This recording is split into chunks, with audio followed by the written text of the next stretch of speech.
isn't to live forever. The goal is to create something that will. Welcome to Perspective, a podcast for wedding creators, where we sit down, often with special guests, and talk about our many years of experience in the wedding industry so you can learn from us and grow your wedding business. Hi, I'm Simon. And I'm Greg. Together, we are Cinemate Films, two Scottish-based wedding filmmakers who love nothing more than drinking coffee and talking shop with others in the wedding industry. And we've teamed up with Photography Farm to bring you 6 special episodes of this podcast in anticipation of Thrive Brighton, 22nd, 23rd of October at the Leonardo Royal Hotel. Sorry, slurred my words. Gregory? Yes? Are you on it just now? Are you okay? We'll see. I've been up all night with a sick kid, so Yeah, I might not have the energy. You just stay over that side of the table, okay? Who are we talking to today? We are talking to Jeff from The Apartment Photography. Hello, Jeff. How's it going? Hello, Jeff. Hi. Thank you so much for having me. What a pleasure. And I'm so glad that I understood 95% of what you just said. That's amazing. You said something. Did you say pollinate? You're like, thanks, Greg, for pollinating the something. I was like, what? He's pollinating? I don't know if that's. I don't know. What did I say? I don't know. I heard the word pollinate. I'm not sure if that's a euphemism or if I just misheard. I probably just misheard. I'm just really into gardening. That's That's right. Yeah, that makes sense. We shall try and talk a little slower. yes. No. Please, no. Because your listeners are gonna just think you're sounding super weird. I'll keep up. Don't worry about me. Well, good luck, Jeff. Thank you for joining us. Tell us about yourself, because. Well, I was going to say, in case people don't know you, but I'm sure they do know you.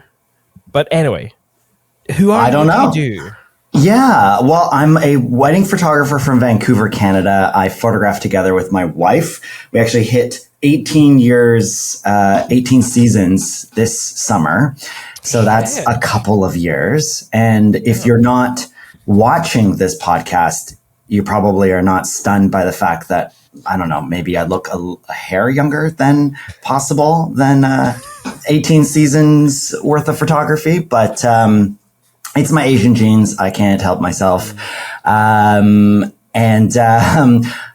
2 years ago, I decided to start a little bit of education on the side and sharing kind of what we've learned over the years. It's something that I wish I started a lot sooner. I've always wanted to be a mentor, to educate, to run workshops, but I think the lack of courage and probably a little bit of fear mixed in there as well held me back. So I just kept focusing on weddings, which, is not a bad thing for weddings, but not such a great thing for education. And 2 years ago, I just got a good kind of kick in the ass and I decided to go for it, and it's just been a roller coaster ever since. It's been a ton of fun and been really amazing connecting with people. So, yeah. Mm-hmm. I didn't realize you had only been mentoring for 2 years. That seems crazy.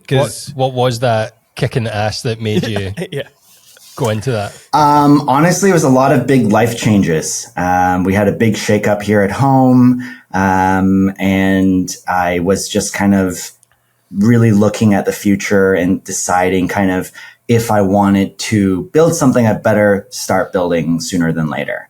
So it wasn't so much, I think maybe, 10 years ago, I might have said, I was looking for an exit plan or something like that. But actually what I've discovered is there's this kind of beautiful symbiotic relationship between shooting weddings and teaching weddings. And I actually never want to stop shooting weddings because I don't want to lose the insight and the kind of what's the phrase? I don't want to be out of touch with weddings.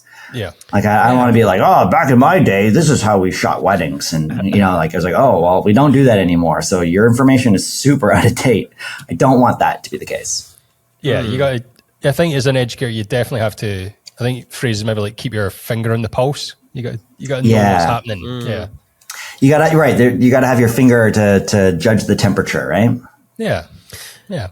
Yeah. So that's actually interesting, because a lot of times, when we speak to photographers, they talk about their exit plan. And I always make the joke, because I'm like, Greg and I just, I don't know. Maybe we're not good business people, but as far as I can tell, we're in it until we die or really just fail in business. Stop booking us. I mean, yeah, which, hey, could happen. Like, yeah. We're not that good. It could happen at any point. So yeah, that's kind of refreshing to hear. Yeah, I really, I don't know. There's just something, I think maybe I reached a certain threshold. Like, I think when you first start out in wedding photography, there's I don't know if you guys have this over there, but like here in North America, there's this idea that if you can make it past 5 years, you can then make it an infinite amount of time. But 5 years is like the hardest kind of hurdle to reach. Something like, I don't know, like, don't quote me on this, but 85% of small businesses fail before 5 years, something like that. And so, yeah, Simon's like, that. True. No, well, I mean, like, so we've said this on our podcast plenty of times, but I always thought it was less than that. I always thought it was about 3 years, maybe. Well, yeah. In general, like starting up, I think maybe it's different over here. But you know how we're always talking about how the first business hurdle we came about, it was 5 years, and we talk about every 5 years having a kind of cycle of like failure, then growth, and failure and growth. I wonder if that's just you know what? Coincidence, probably, but it might be something. I'm gonna steal a quote from Esther Perel, and I'm going to make it work for this specific topic.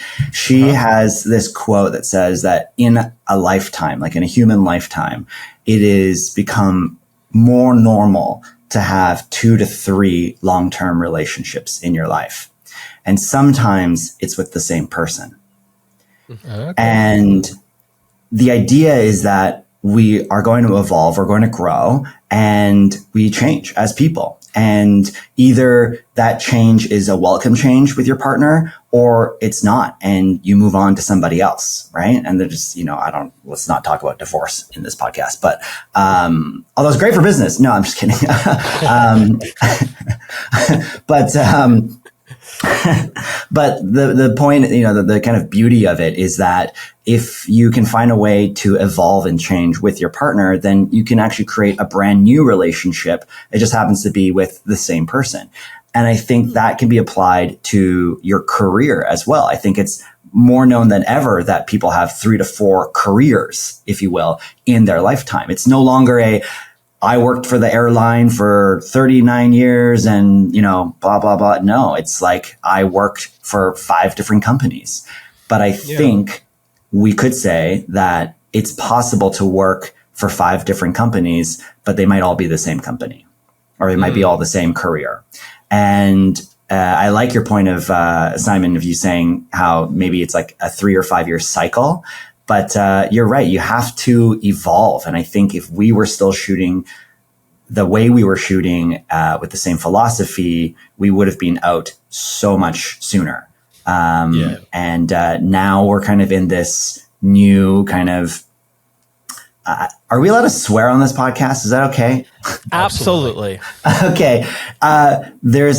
We've just been super careful, right? And I think as far as it comes to imagery and the work that we do, we are kind of moving into this like no shits given, or at least being more relentlessly or unapologetically creative when it comes to our work, and being okay with that. At the same time, working on this educational piece. And I think that's kind of the new evolution of Apartment. And maybe there'll be another one in another 5 years. We'll see.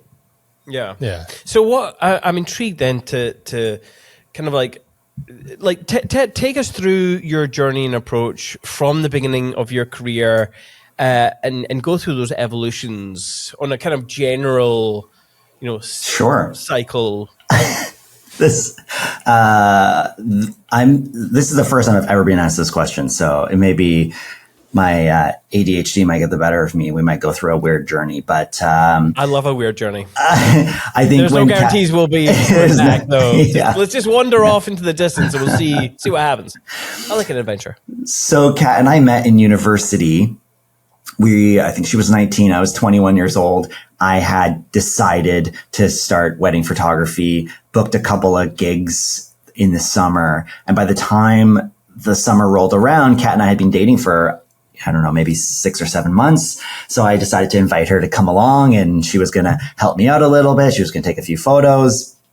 And we just had a ball. It was super fun. It was a total learning experience. I feel like the hot topic right now is like second shooting, styled shoots. Like this, there's a lot of this going around right now, which is awesome, because truth be told, it was really hard for me rather, to find second shooting gigs back then, because like literally Facebook was just invented. Like it only existed for university students. So it wasn't like the only way to second shoot for someone was to like open a phone book and like call, AAA photography down the street, and I don't know, hopefully not have them hang up on you. So it was really hard. And, so we just went right into it. I found some clients that were okay with a student photographer, and they had a really low budget and they were super chill, and okay, no problem, head first. So I think the first phase was this kind of like just raw learning, like sponges, total sponges, very, what's the word? Like I was very easily influenced, so I could open a magazine and be like, that's what I'm going to do. And then I'd open another magazine and be like, never mind, that's the style I'm going to do. It was like every 10 seconds I was changing. I couldn't decide. I edited photos every which way. It was a little bit of organized chaos, I suppose. Then once I kind of had enough of a taste of what weddings were like, finding a little bit of my identity in photography, that's maybe the next phase where it was, okay, the first real phase of, well, let's call it Jeff Chang photography, because that's what it was called back then. And there was a rebranding. Of course, we love a rebrand. We hope it solves all of our problems. It never does. But that was the second phase, sort of having a bit of an identity. Ironically, I also had no identity, because I had this idea in my head that to be a professional in the industry, I had to dress and appear as professional as possible. So I had like no disrespect to people who have Pelican cases out there. I love Pelican cases. But I figured unless you had the biggest camera and the coolest black, like the bigger, the better, right? Big black Pelican cases. And you had to dress like a waiter, right? Just like all black top to bottom. And you would just roll up and they'd be like, I'm the wedding photographer. And you put together your, sniper rifle out of your Pelican case. And then you would go to work. And it took me a long time to get out of that. And bless Kat's sweet little heart, because she just didn't have the heart to tell me that I look like a complete doof. We've all been there. We've been there. I mean, we've been there before. Do your wedding venues have like a whole load of gravel paths? Pellet cases on gravel paths. Terrible. No, one little pebble inside of the wheel well in your toast, right? Yep, 100%. Yeah, no. So that was phase 2. That was the search for identity, and ironically, no identity. And I would say then the third phase was the beginning of apartment. So Kat and I really sat down. We really look at our business as like vertically integrated, as in we can make changes at any point. We just want to make sure that they are meaningful changes. And we don't have to kind of wait for like calendar years to make big changes. Like think of it this way, like a car company, they make big updates every 3 years because they're a big, huge machine. But like we can make changes on the spot. If someone was like, I hate that you wear black to weddings, like snap of a finger, I'm wearing bright red floral to the next wedding. Like we can make these changes quickly, but we want to be careful that they make sense, right? Yeah. Sure. Yeah. So one of the things we kind of realized was that as Jeff Chang Photography, we were really putting out the image that it was me, and that's it. When in fact, Kat had been shooting with me full time since the beginning. Like she was with me at every single wedding, and she was an integral part, and we were 50-50 partners. And it just didn't really make sense that it was called Jeff Chang Photography. We tried lots of variations, like Jeff Chang Photographers, with an S on the end, a hint, but that did not work. So we molded over and we came up with the apartment. It was named after our first place together. We, renovated it, moved in, made it our first home. It was also a space where we had our client meetings. And back then we had 100% of our client meetings at our home. And that was the third phase where we were kind of standing on this kind of even ground, and we felt good. We were shooting lots of weddings. We were networking. I think, things were going really well. But that phase lasted way longer than it should have. Probably, 8-9 years. And whilst we saw incremental growth, like I would say our business grew 10-15% year after year without fail. It was just like a perfect steady line, which is nothing to gawk at, but it was also in some ways quite complacent. And we got very, very comfortable with shooting weddings in our area, shooting weddings, I never want to dismiss people's weddings, but they were just pretty standard weddings. There's, nothing that was particularly challenging to us as photographers and creatives. And then I would say the fourth phase before the current one was where we started really finding our identity and in our imagery. And actually the photos that you have, that I sent you are from that era. Where we became very comfortable with shooting in direct sunlight. And we went from it's a cloudy day, perfect, to oh darn, it's a cloudy day. And we actually love direct sunlight. We find it really dramatic and moody. We find it, just really striking, and it can be cinematic. And so I think the apartment really found its look in its fourth era. And then that brings us to today, and that's where we're kind of okay, that's great. We're golden at shooting. We're good at shooting in direct sunlight, but what's next? What can we do to elevate that? And that's kind of where we are right now. We're at the beginning of the fifth era. Yeah, and fairly recently, 2019, you won International Photographer of the Year.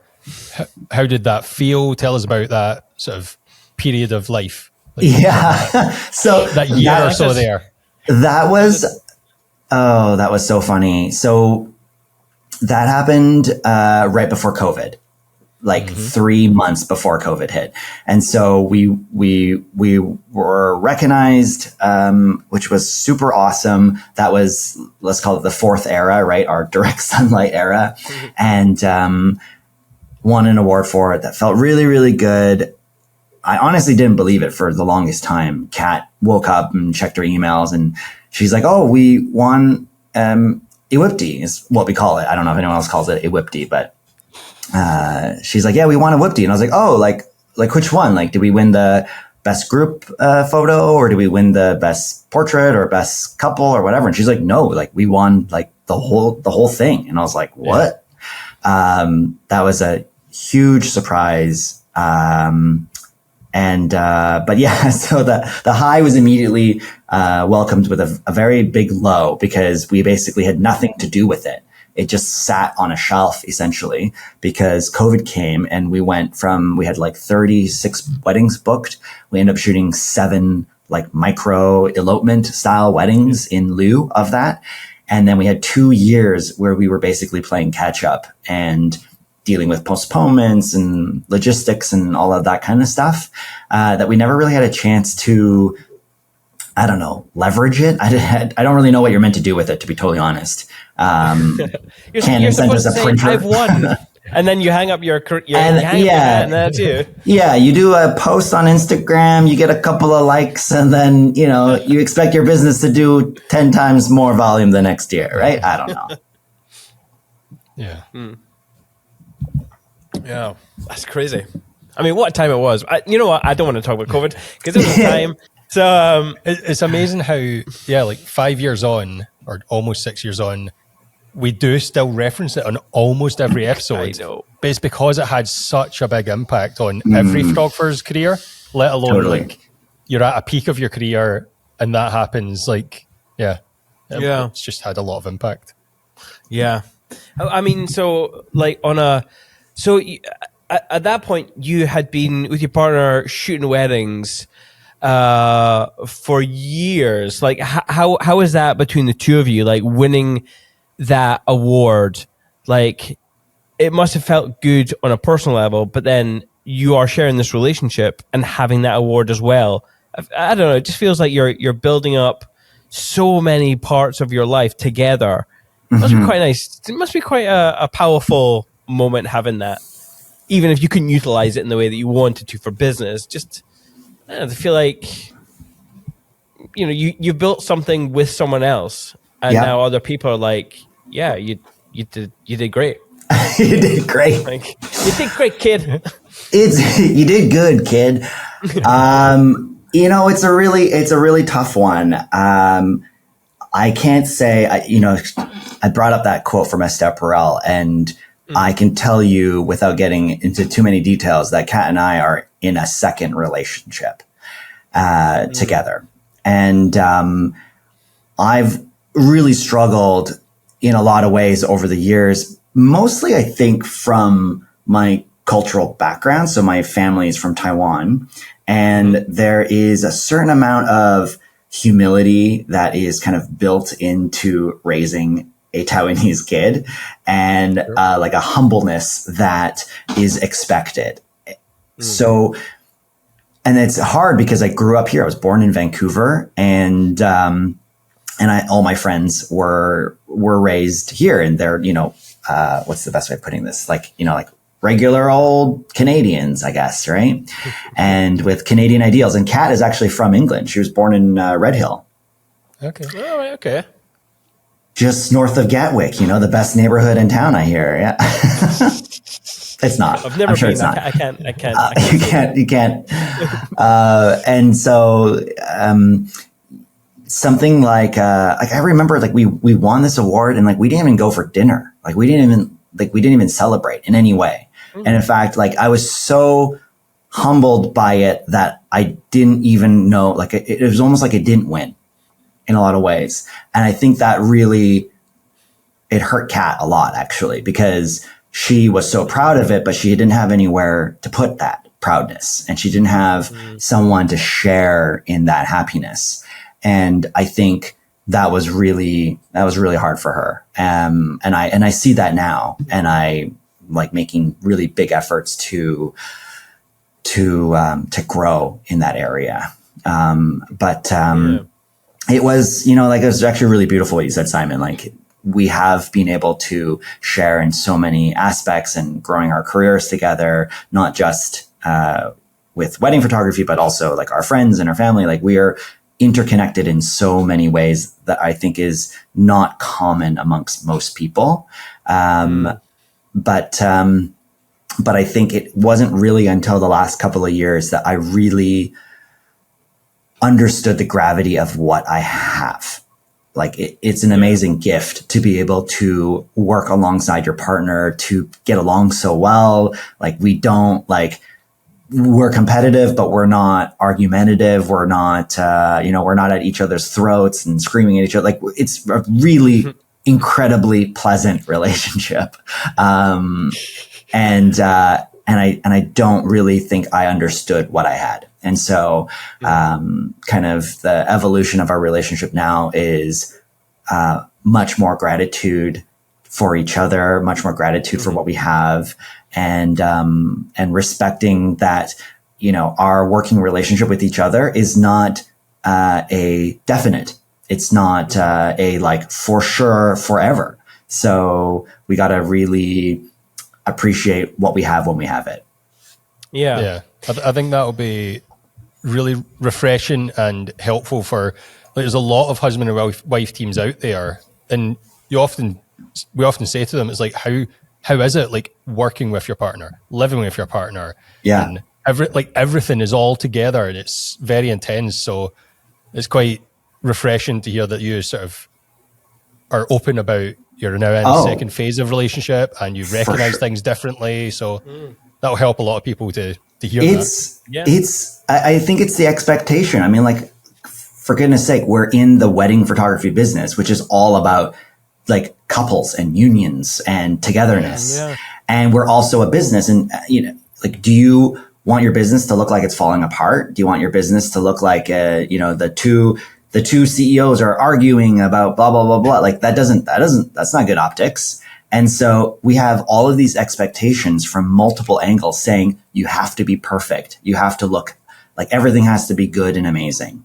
And the reality is like what relationship, what partnership is ever perfect and always in good standing. And it's not. That pressure must be pretty hard as well. Like obviously,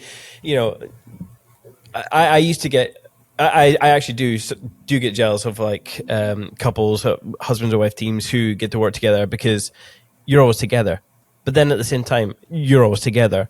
And yeah. you don't have like Lindsay and I, we don't have that pressure of having something that other people having to stay together is one thing for our relationship, obviously. But then to have that extra pressure of the perceived image of what your relation is to compared to your business, and having your relationship reflect your business, that's tough. That I can't imagine the kind of pressure that is. So, husband and wife, it's not easy. You said, let me ask you this, Simon. Lindsay's your partner's name? Yes. So, like, imagine you had a hard day at work, or like you and Greg were having a tiff, and you head home. I told you there's not enough grain. There's not enough grain in that image, Greg. Sorry. That's what we fight about. That's what you fight about, grain? Amazing. And then you go home and you open the door and you see Lindsay's face. How do you feel? Relief. Now, what if you open the door and instead of Lindsay's face, it was just Greg again, just going off about grain? Oh my God. Dear Lord, Jeff. Dear Lord. You don't need to be jealous. It's its own beast. It's its own beast. Yeah.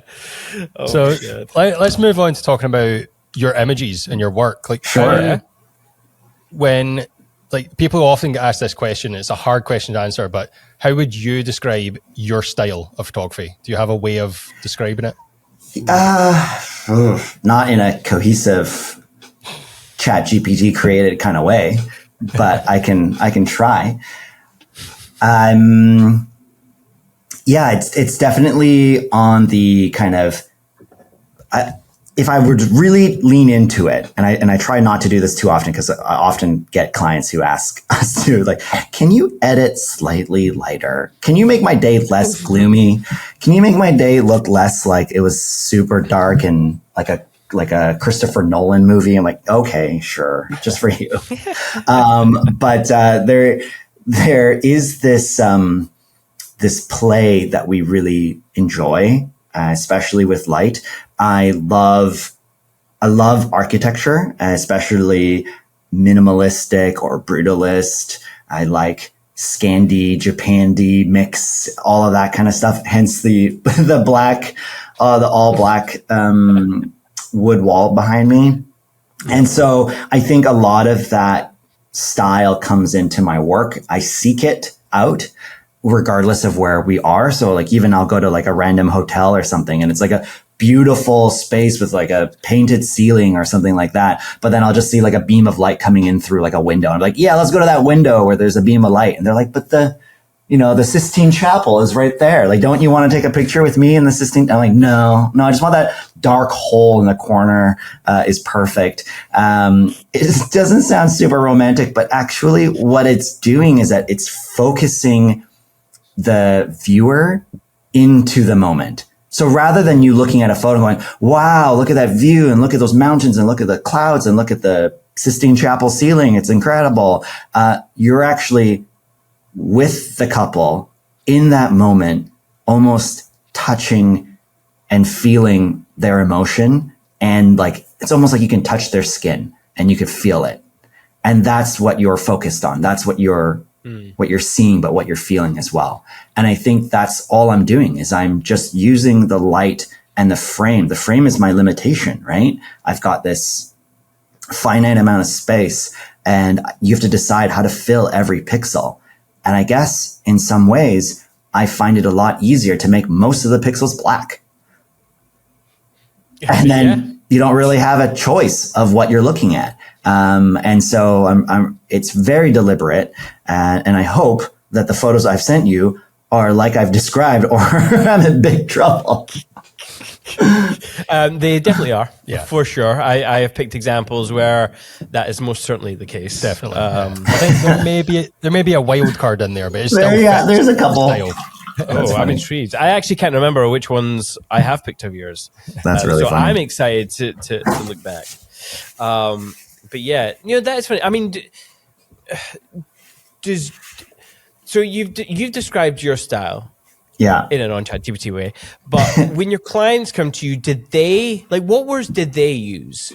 Did they say, "Oh, you've got a really dark, moody vibe, or a dark editorial vibe"? Or not often.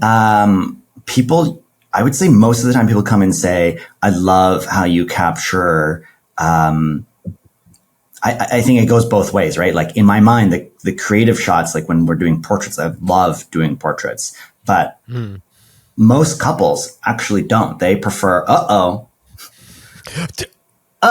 there we go. We're good. We're back it's okay. on. Thank you. The TV has a timer, and the thing goes off. Our podcaster listeners are like, "What? What I can't happened? see. Keep driving." Keep driving. Yeah. Watch out on the left.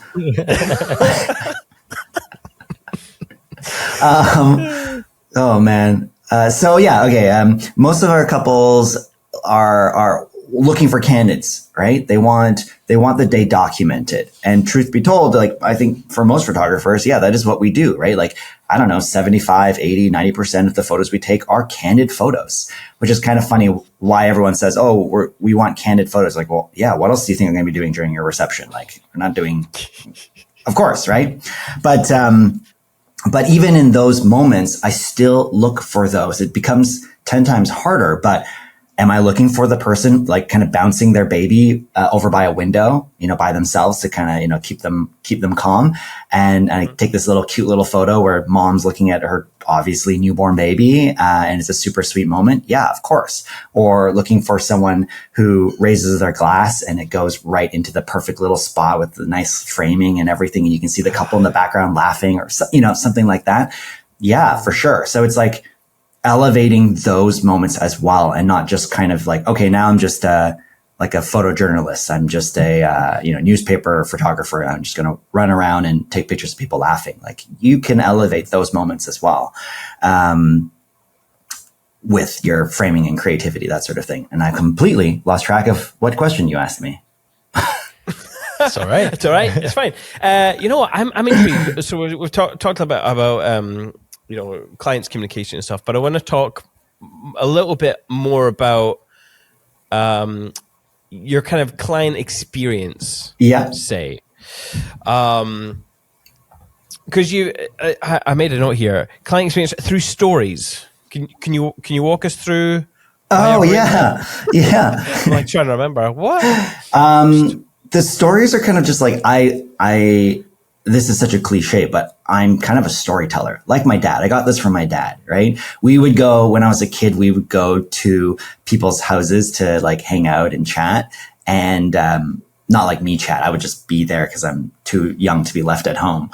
And I would just watch my parents hang out with their friends. And my dad would always go into these big elaborate stories, and he was very vibrant, and his hands would be involved. Like, he was Italian. Basically, my dad's Italian, right? So he's like going off about this big story. My mom would be like, "No, that's not how it happened." And, like hitting his shoulder and be like, no, let me tell it.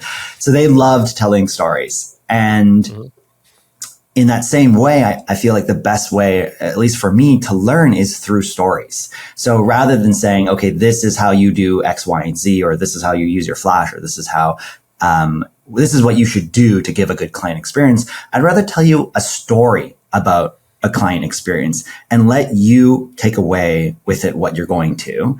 And maybe in that way, you won't just go, okay, so I have to do that exact thing, but instead it'll inspire you to apply something that is in your own business or in your own way that's unique to you. Apply that to your client experience that you give to your clients. That was a terrible sentence. Yeah. Does that make sense? Give us an example. Yeah, sure. Yeah. Yeah, if you go into more details about the Okay. stories there. I'm intrigued. I'm going to go totally off book and not give you a photography related story. So during the pandemic, Kat bought me a Lego set for Christmas. It was a Disney Steamboat Willie. I don't actually have it. It's like, I can see it on my shelf. It's like a little black and white Steamboat Willie Mickey Mouse boat. And I was like, oh, this is awesome. It kind of two of my loves, Disney and Lego. And as a kid, like I haven't had a Lego set as an adult ever. And so Kat bought me this Lego set. My childhood joy kind of came out. I built it. It was super fun. And after that, I had nothing to do, right? We had like months and months of nothing to do. And I ended up, I was like, how can I get Lego for cheap? I was like, oh, apparently the Lego discount is really good. Like if you work there.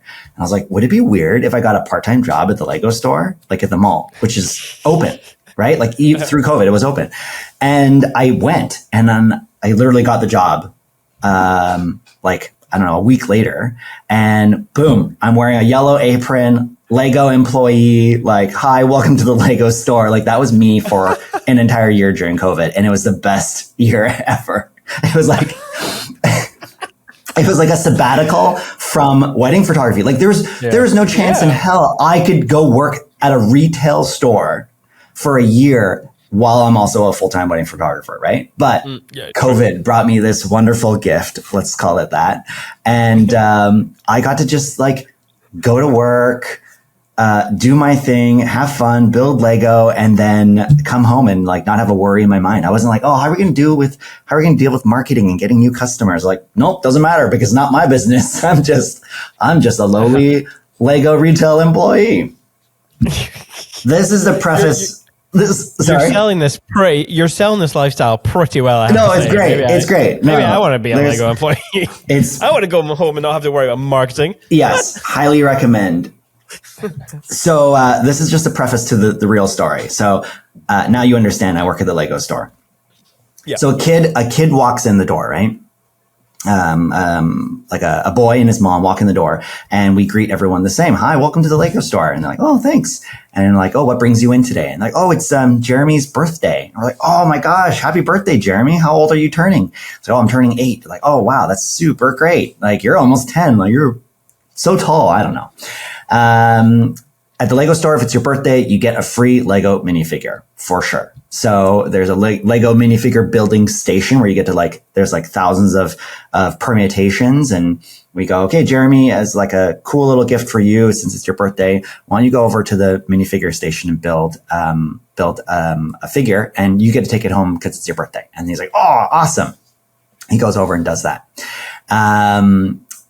Then once they've kind of built some Lego, played with some Lego, maybe they've picked up a set, they take it over to the till and they're about to check out, and the cash register goes, or the cashier says, hey, your name's Jeremy, right? And the kid's like, yeah. And he's like, oh, I actually have a letter here for you. And he's like, what? And hands over an envelope with Jeremy's name written on it. He opens it up. Mom's like super confused, pulls it out, and it's a birthday card that's been handwritten. It says, happy birthday, Jeremy. Like, we hope you have an amazing 8th birthday, and we can't wait to see you next year. And the mom's like completely blown away. And the kid is like on cloud 9 because he thinks that he gets mail at the Lego store, which is pretty sweet. Now, that is a client experience that is taken to the next level in the sense that it's unexpected. Right? Maybe you get a free Lego when you get to, when it's your birthday. That's expected. You go to a restaurant, you get a free slice of cake or a dessert, right? That's almost expected at this point. So it's nothing particularly special. In fact, it's just kind of, par for the course. So this little handwritten note that's signed by every employee that's there on the day is extra special. And it's like, well, how was it done? And it's usually these things are done through systems. So the system at the store is actually that everyone gets greeted at the front door. That person who the greeter finds out information like it's Jeremy's birthday today and he's turning 8. That information gets passed to the supervisor. The supervisor gets the card. Then the supervisor passes the card throughout the store while the kid is building the minifigure and picking out a set.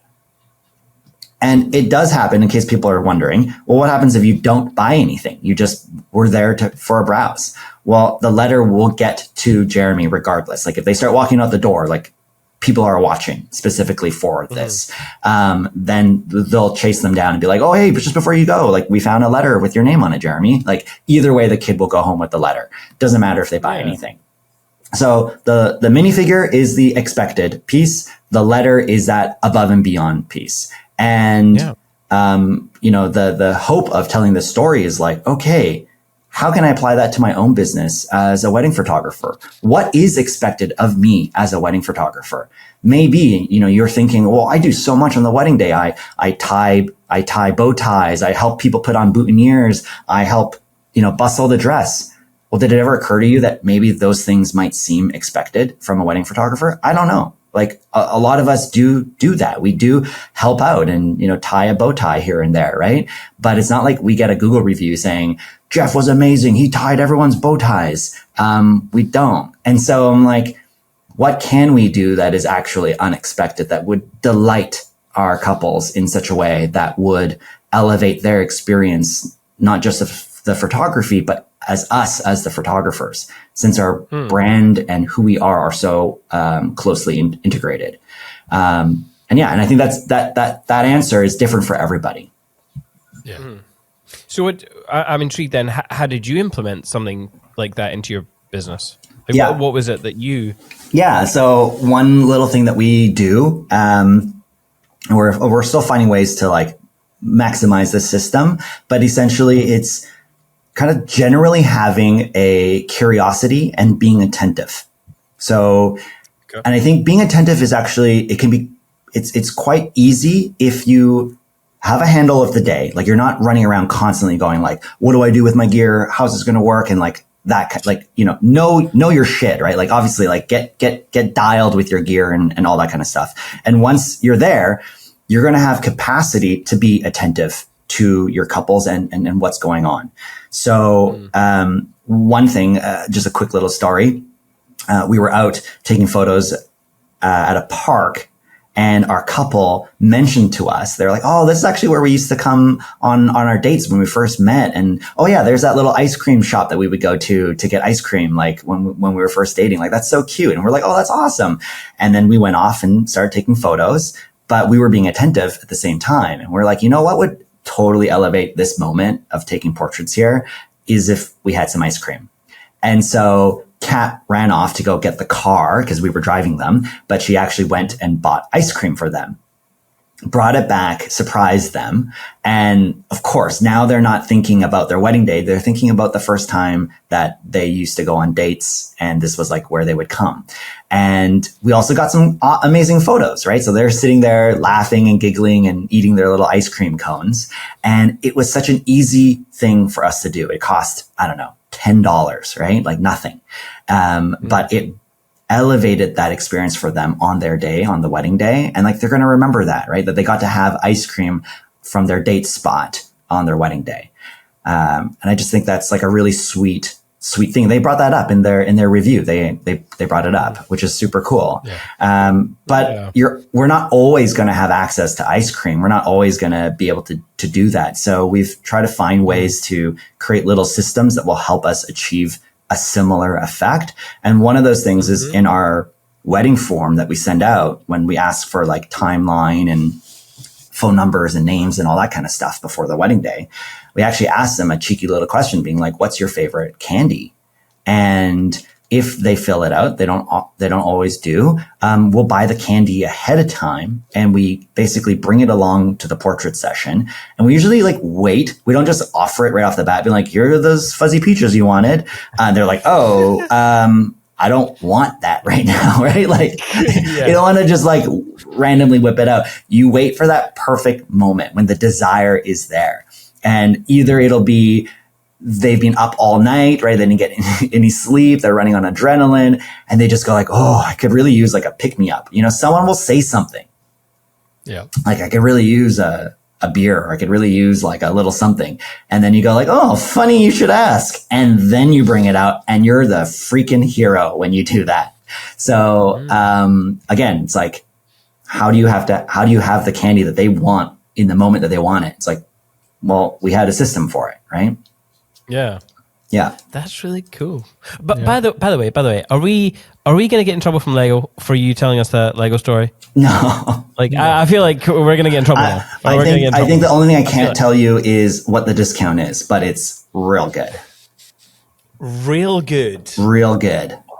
Okay. See, now I just want to guess. And okay. Okay, here. We'll do this for your viewers because it's not. If I don't say it, then it's fine, right? But if you're watching, if you're listening in your car, oof, you got to go home. And are you guys on YouTube? Oh, we're on YouTube. Okay, you got to go home and rewatch this episode on YouTube because the only way you're going to know is because I'm going to write it on a piece of paper and hold it up to the screen. Oh my God. Our screen's so far away. We need to move closer. Can you see this? Oh, yeah, that's Can good. you see that? That's a pretty good amount off, right? Off of everything. Greg, I'm quitting. Everything. Everything. Everything. That's crazy. Yeah. So Nice. Very nice. it's good times. You should consider it. You should. Yeah. That's amazing. Well, look, I know, listeners, you might not be into Lego, or you might not want to give up your job. You don't have to give up your job, okay? You don't have to do that. Hey, I'm Ashley from With Jack. I'm one of the sponsors of the Perspective podcast. With Jack helps to keep photographers in business by supporting them financially and legally if they have problems with a client or they make a mistake in their work. We've all had that fear of our CF card or our hard drive failing and losing important photos. You can find out more at withjack.co.uk. Head over there and find out how we can help you be a confident creative. Yeah, that's cool. What a lovely way to connect with couples. Like just on a pure like connecting level. Yeah, I think that's really nice. Do you like? Because I lots of photographers and video people have like questionnaires and shit like that. Yeah. And I've seen a lot of questionnaires, and it's just the boring stuff. Do you have anything unique in you know, like obviously these little questions like that, but Yeah. is there anything else that was kind of unique in your questionnaires or forms that you get couples to fill out? Like anything else there? I think the only thing that we've added over the years that has kind of helped us is the whole, and I don't know if this is a local problem, but when we get booked for a certain number of hours, right? And it could be 8, 9, 10, 11, whatever. And typically we're involved in the scheduling process with the planner, and it will be like, okay, you're done at 9. But then inevitably what happens is 9 rolls around and they haven't done all the things they said they would get done by 9. So, we're thinking, okay, so we're going to stay a little longer to capture those things, but maybe the couple, they've reached their threshold, their budget, and they're like, no, like, I'm sorry, please leave because we can't afford you to stay any longer, right?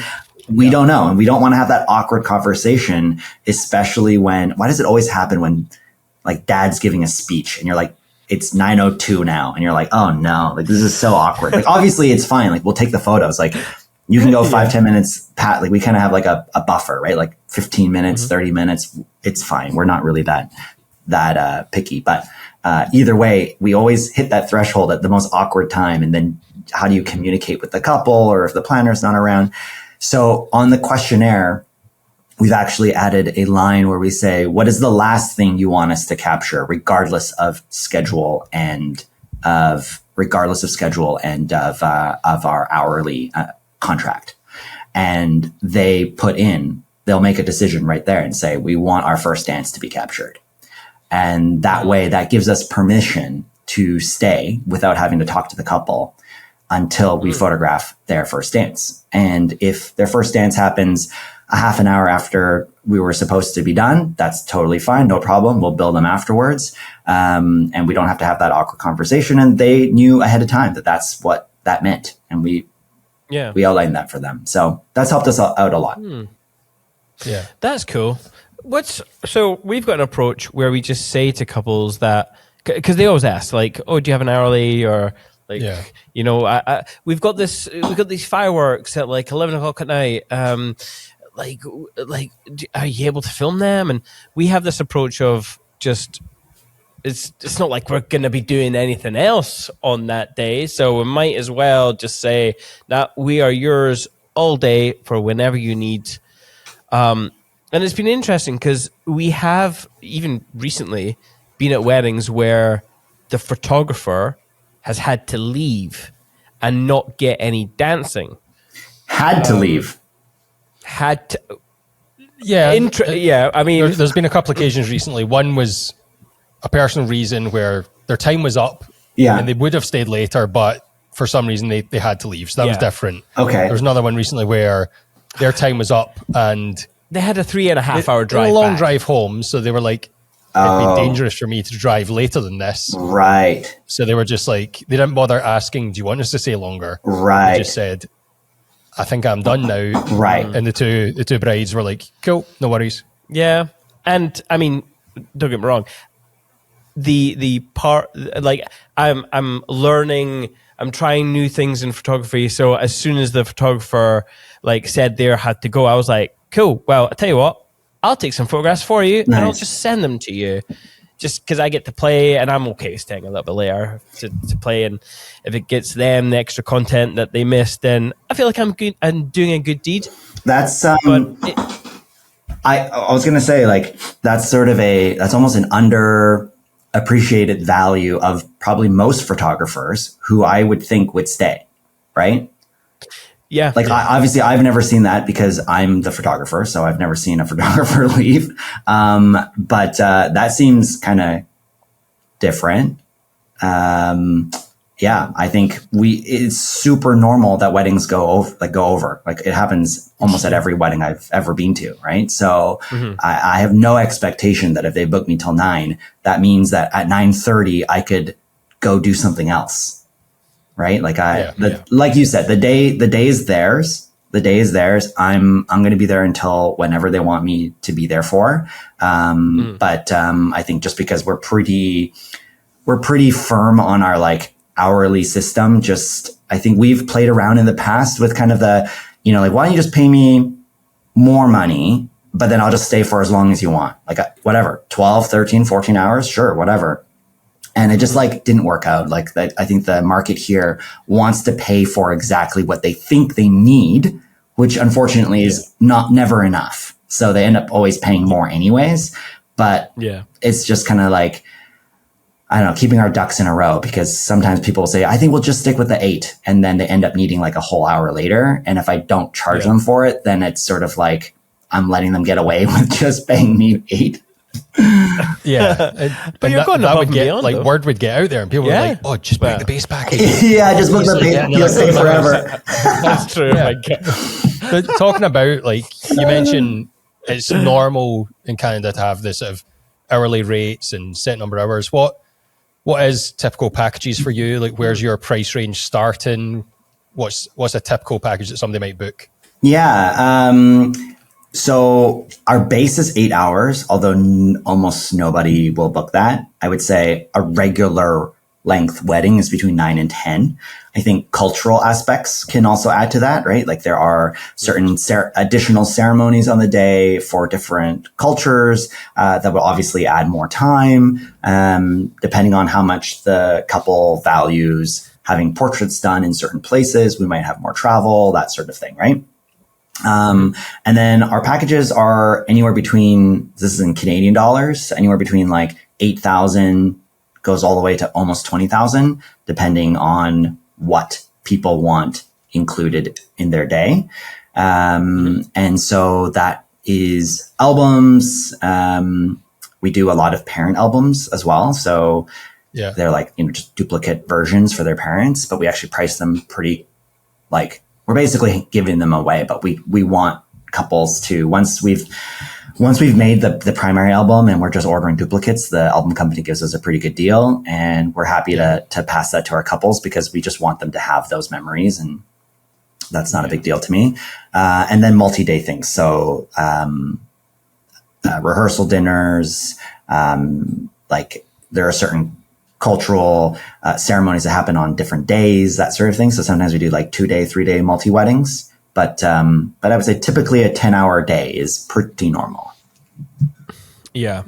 I'm just on your website there because I couldn't remember if you showed prices or you didn't show prices. And I think to a lot of photographers, to a lot of us in video, there's that question of which is better, which should I do? And then people like to put the moral question as to, well, you're clearly hiding so that you can charge more for certain venues and do interesting flexible pricing. So there's a whole moral aspect of pricing in business. I want to hear your approach then.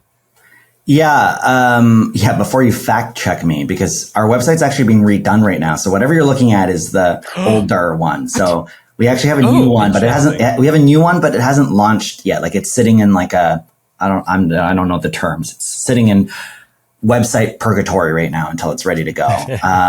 Fair, but I think a range is not a bad idea. Like I know that like starting at was kind of always the like hot word, starting at 5,500 to give people an idea. I don't mind that because I think it does do a lot of the culling for you, because I think there are a lot of couples out there who would just go, oh, that's way more than I would spend. I do get the idea of like, oh, well, don't you just want all the leads and then maybe you're going to foster the leads and what? They thought maybe they weren't going to want to spend $5,000, but sure enough, they are. You just needed the lead and you needed to woo them the right way, right? Yeah. For sure. That's definitely possible. The sending different pricing for different venues is interesting. We don't do that. We do a version of that, but it has to do more with like, what kind of a wedding are you having? Like, are you having a elopement? Where there's 4 or 5 people and it's 3 hours on one day? Or is it a 12-hour at a huge venue? There's going to be $100,000 worth of florals. I think that's a little bit different. That brings up the question of like, how some like planners, for example, they charge very much that way, right? Because if I'm only going to have to hire 4 vendors and be around on the day for 5 hours, that is very different than organizing 12 florists coming in and putting up, ladders and scaffolding and whatever. Like that's obviously going to be a lot more effort and work and planning. And I think in some ways, I've heard the argument that photographers like, well, what's the difference? You just take pictures of it, right? But like, then you haven't walked into a ballroom with $100,000 worth of florals and gone, okay, I've got 15 minutes to shoot details, right? And then in contrast, you walk into like a little cute tent venue and they've got no details. It's just the tables are set and there's some flowers in the middle and that's it. And you're like, okay, so I'll take a picture of the room. I'll take a picture of some of the flowers and I took a picture of one of the tables. And you're like, thumbs up, I'm good to go. Like there's clearly a difference, right? Like, is your heart not beating 190 when you walk into a room and you're like, oh my God, there's so much decor in here and it's pitch black and there's like flickering blue LEDs coming up the walls. Like, oh, awesome. This really, to me, it makes a difference, but I'm going to tell you right now that we don't really charge a difference right now. But it is something that we're trying to figure out, because I do think it makes a difference. It's sort of like if you were to hire a painter or hire like a tiler, like it's like, oh, it's all the same, right? You just walk in, you put the spackle on the wall, you put the tile up, and you're like, yeah, but there's a difference between that and saying, I want every third tile to be this little crystal tile, and then every fifth row, I want it to have this mosaic shape. And you're like, well, that's going to take more time and more of my effort and experience. And you're like, but it's the same thing. It's like, but it's not the same. No. Yeah. So one of them you can get a laborer to do. The other you need a craftsman to do. Yeah. And I think the point of saying like, either way, you're done in 10 hours, right? It's like, that's one argument for sure. But like, then why does someone who works at the Lego store for 10 hours, for a 10-hour shift, well, they don't, 8-hour shift. Why does someone who works at the Lego store for 8-hour shift and I work a wedding for 8-hour shift, why does one make $18 an hour and one makes thousands of dollars? Right? And it's because of like skill and experience and specializing and all these kind of things. And I think that also applies. So I don't know. What do you guys think? I feel like Simon's got some thoughts. I'm just thinking every time I go into a wedding venue recently, they haven't lit the bloody candles. And I'm like, I have 10 minutes. Or there's someone in the background walking. I'm like, please clear the room, please, for the love of Christ. That's what I'm thinking about. Yeah. But it's definitely that, like, when you do go into, like, we've been into ballrooms at, like, Gleneagles, big fancy venues, and you walk in and there's been a crew setting up the lighting and decor. And you do feel a bit more pressure, but I don't feel we approach it too much different than if it was like a barn where they've put minimal effort into. Mm-hmm. Yeah. So we approach it like every other wedding, flying by the seat of our pants. We're just going in and be like, hey, we're video. Hey, cool. This looks good. Right. We're away. All over the place. Do you two shoot together? Yeah, we do. Yeah, that's all awesome. the time. All the time. Nice. I know it doesn't make business sense really. Like we could take double bookings and split off, but there was a year I did that when Greg went on holiday, and I was ruined. I did not enjoy that experience. It turns out that Greg is my safety blanket, so I keep my safety blanket with me all the time. Yeah. No, and now we're poor. And what? And now you're poor. And now we're poor. Yeah, that's hilarious. You mentioned marketing earlier. You know, like kind of like having to go home and thinking about marketing, and you've also mentioned your new website potentially rebranding. I'm not entirely sure. Can you talk to us about how you market your business? And if that's going to be changing with this new website of yours. Mm-hmm. Yeah, we are rebranding. It's not a huge deal. Like it's just a new. I'm super fortunate. One of my oldest friends is a graphic designer, and so she's been helping us design a new logo, which is great. Kat is super clever when it comes to websites and programming and all that kind of stuff. So she's helping a lot with the website. And then, what was I going to say? Marketing. Yes. So I think the question with marketing is like understanding where your audience is coming from. That's probably the most important thing, because you can make a billboard, but if it's not reaching the audience you want, then it doesn't matter how effective the billboard is. You're just going to get the wrong client, right? So it's about figuring out where your clients are coming from. And I think this is just an ever-growing evolution. I'm definitely not here to tell you I'm an expert in marketing. I'm not. But for us, we have kind of discovered over time that a lot of our clients that we really enjoy working with have their venue locked in. They have, they've found their perfect venue. They've found their perfect venue, and now they're looking for their photographer. And so And the venue is really important because it kind of sets the stage for what kind of a vibe it is, right? If the venue is a barn in a field versus the big fancy hotel downtown, clearly the people who are getting married in each of those places have very different values, right? And very likely very different aesthetics. And so what we did was, and we're still doing this, is reaching out to those venues and finding ways to become part of their preferred vendor list, because that list is given freely to every single client that walks in the door.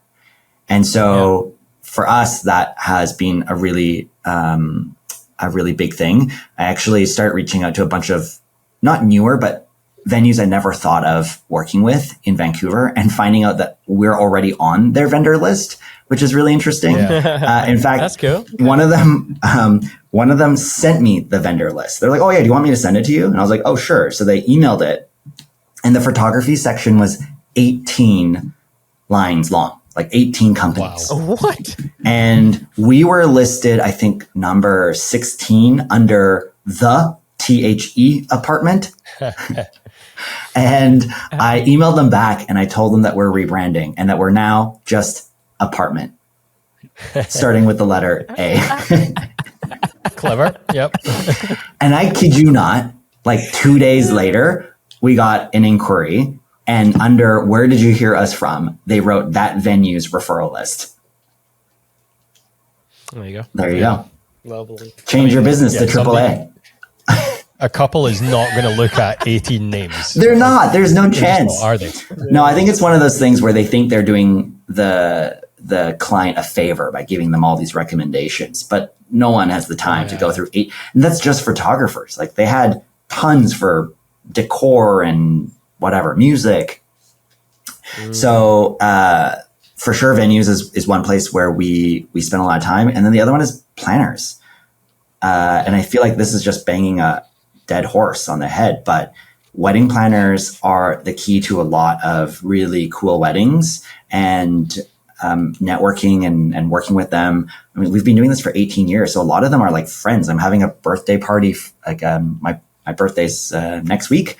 And a lot of them are coming because they are friends. Like we're just become friends over the years.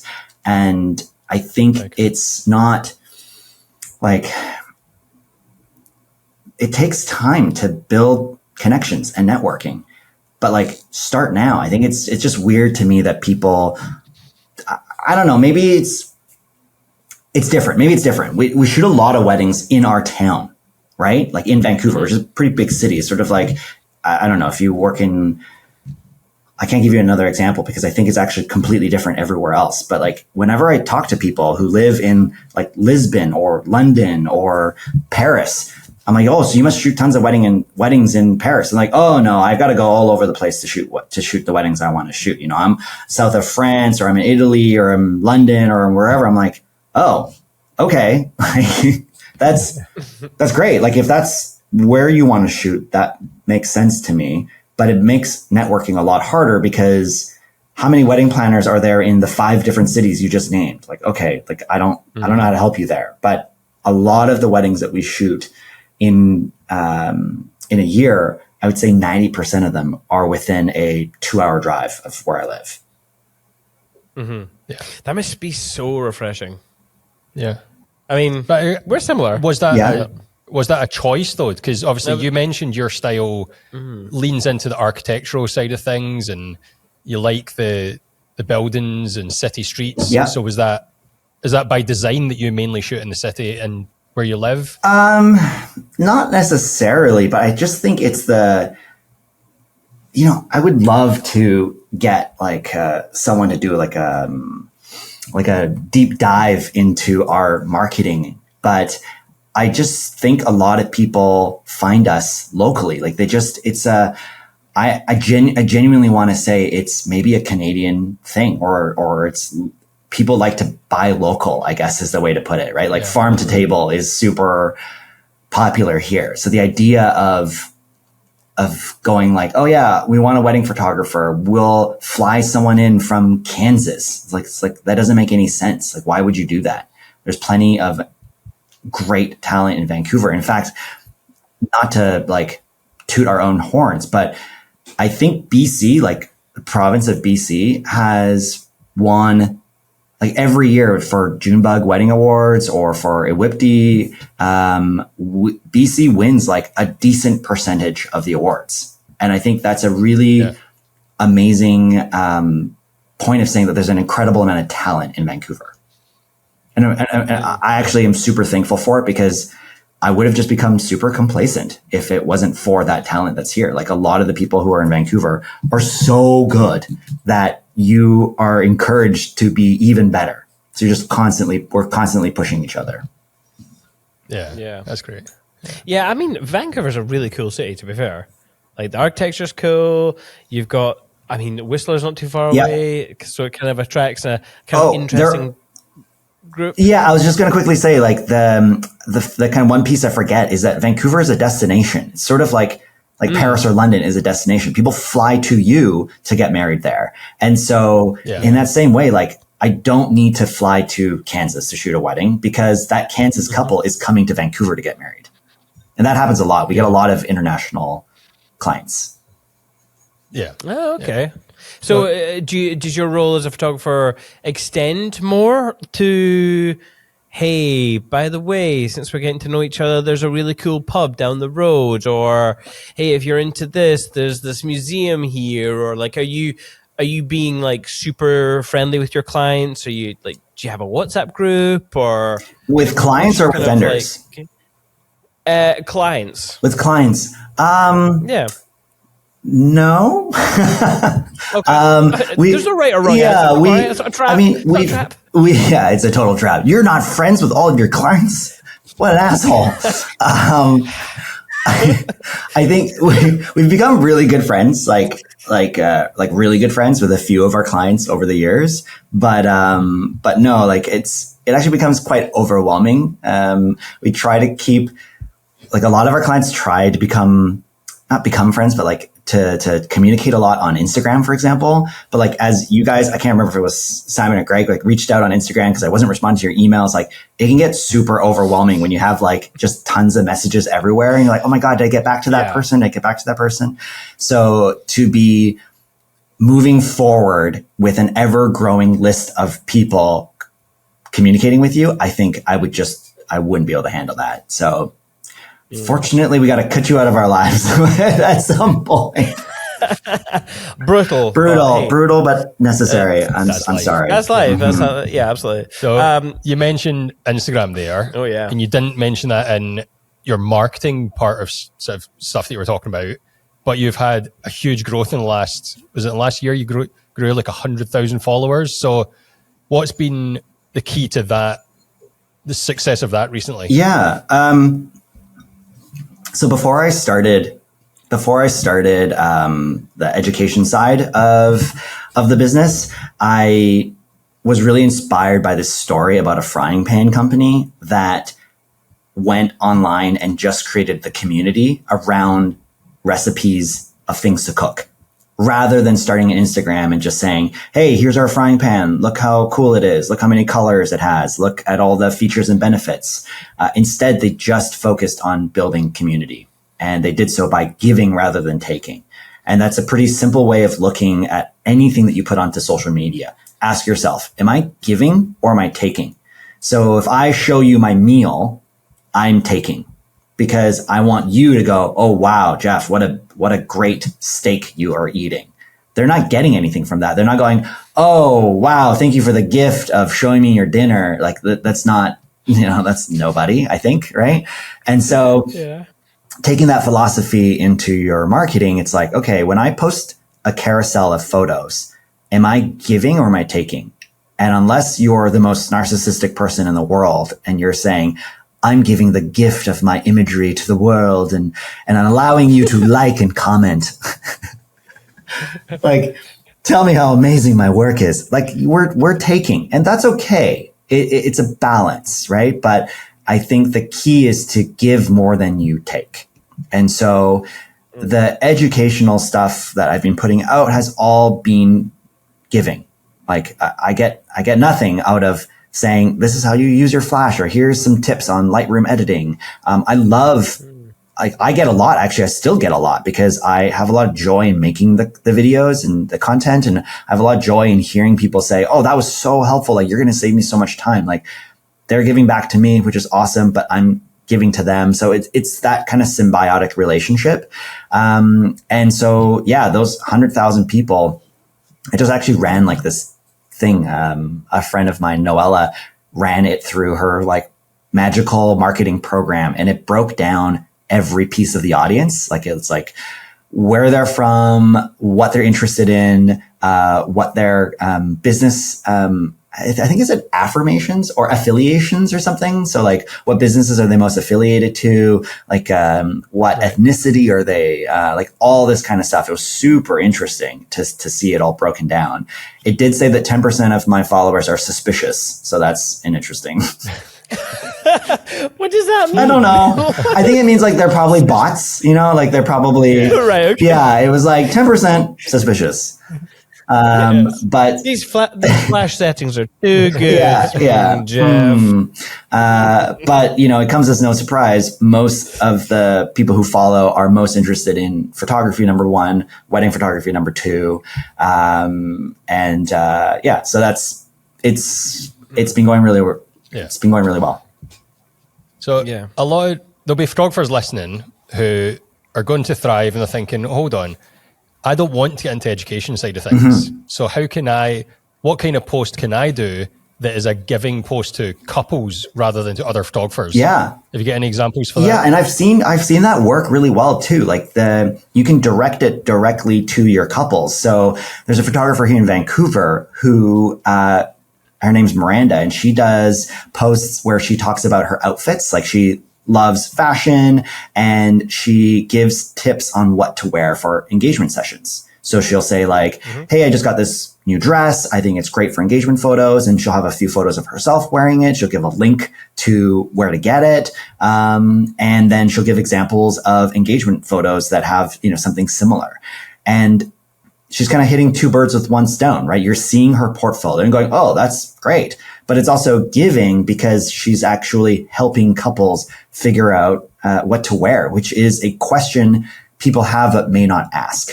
Right? They don't want to sound stupid and go like, what do I wear to a photography session? It's like, these seem like really basic questions, but if I've learned anything on social media, it's that people have really basic questions. They're just too afraid to ask them. And so what inevitably happens is the information that is given by most educators is too high level, and you actually need to come down. And that's totally fine. And yeah, like it's like, what did I post? I posted something about shooting manual, a little while back, and I had a lot of feedback from people saying like, who's not doing this? Like these aren't real photographers. I'm like, well, if these photographers aren't taught these things, then how would they know?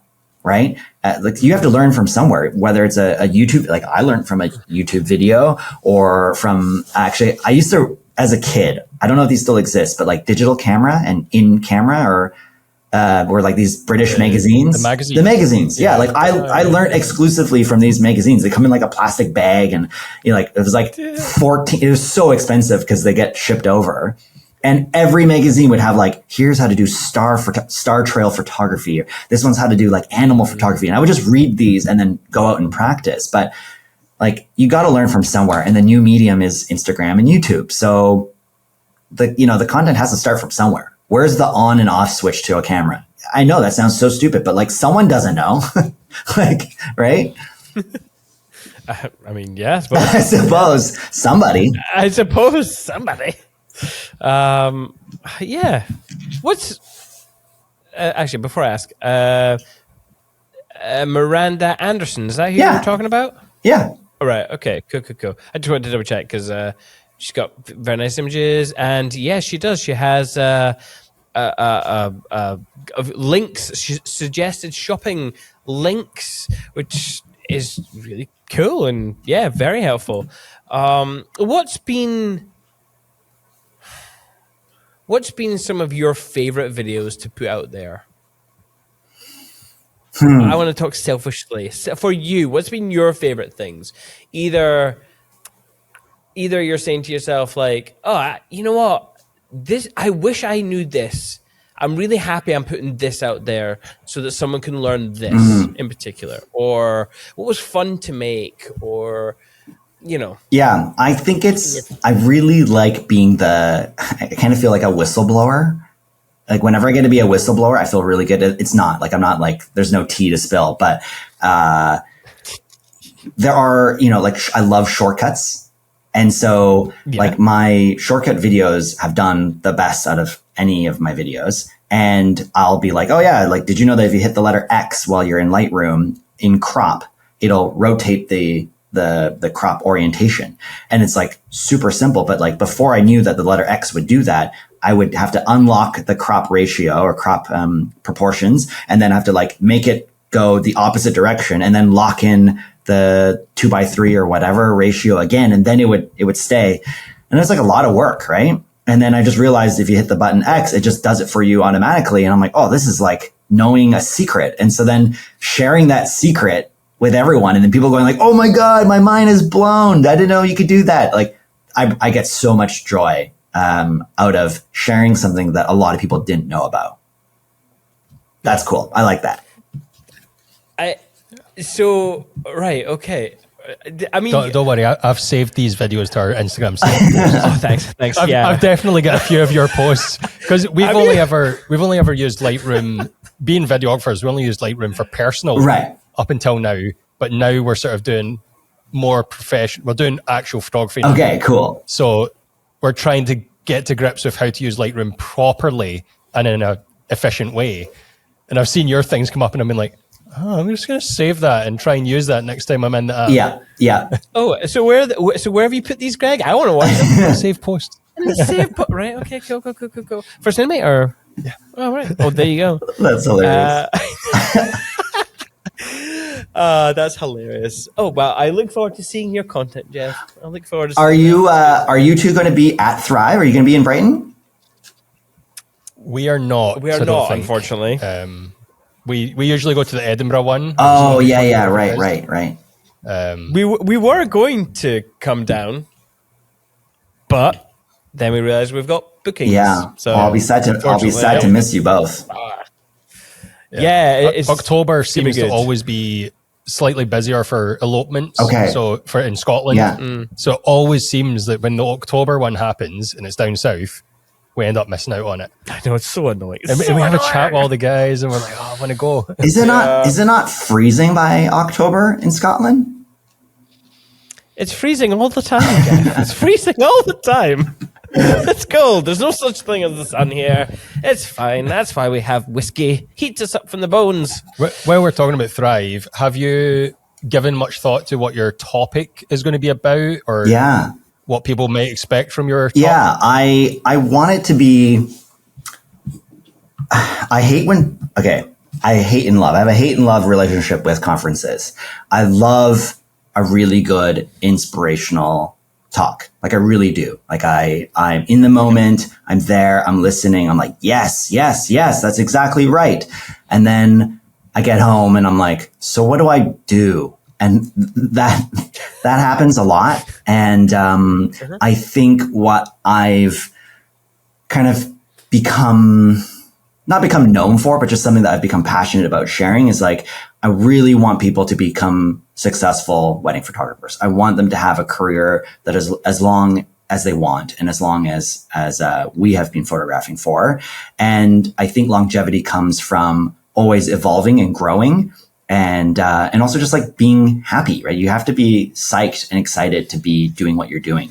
And when you're kind of like bummed out and you just don't know what to do and you're out of ideas, like that's a tough place to be in. So with that in mind, client experience that you brought up earlier is a huge part of what I believe brings in ongoing work, because word of mouth is super duper strong, right? Like you can just go up to anyone and say like, what do you think about your Apple iPhone? Is it a good phone? Like you could ask anybody and they'll have an opinion about it, right? And if you think about okay, here's COVID. Here's a COVID analogy again. Okay. Imagine you shoot 10 weddings. Okay. Imagine you shoot 10 weddings and you give everyone at that wedding COVID. Great. So that's at least 1,000 people. How many people are those 1,000 people going to spread COVID to next? Right? Like it's an infinite, you can touch an infinite number of people. Actually, 8 billion, I think is the max, but it's not infinite. It's 8 billion. So I really truly believe that word of mouth is one of the best things that you can work on. That is so easy. Like imagine if a $3 bag of candy is what brings you a $10,000 job. Is that not a good return on investment? I think it's pretty damn good, actually. It's an amazing. It's an amazing return, right? And meanwhile, everyone's like, well, I put in this $1,000 ad on this website, or I'm pushing, $500 worth of Google ads a month, or I'm doing whatever. You can throw money everywhere. That's easy. And that's why everyone does it, because it's easy, and it doesn't necessarily work. It might work, but it doesn't necessarily work because it's diluting. But people more and more now want personal connection rather than just like algorithmically given Facebook ad, right? Like it's, we're not selling underwear or ladles. We're selling a very intimate experience. And so it demands an intimate experience in the way that you go about getting that wedding and that referral. So through stories, I'm going to share 6, 7 little stories that are either you can apply them right away or that will inspire you to create something unique to your own business that you can bring in new business.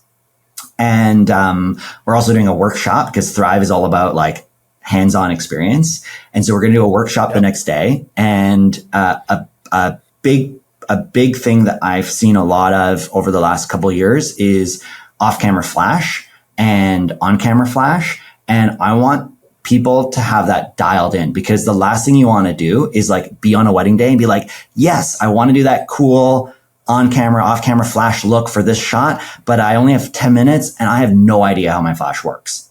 So I want to get people so damn comfortable with flashes that it's second nature, and you can just like jump in, turn it on, dial it to the right settings. You'll know based on like what your environment is, what your settings need to be. And then I also just want people to like talk to me. Like, let's have a conversation. Let's be candid. Tell me what you're struggling with.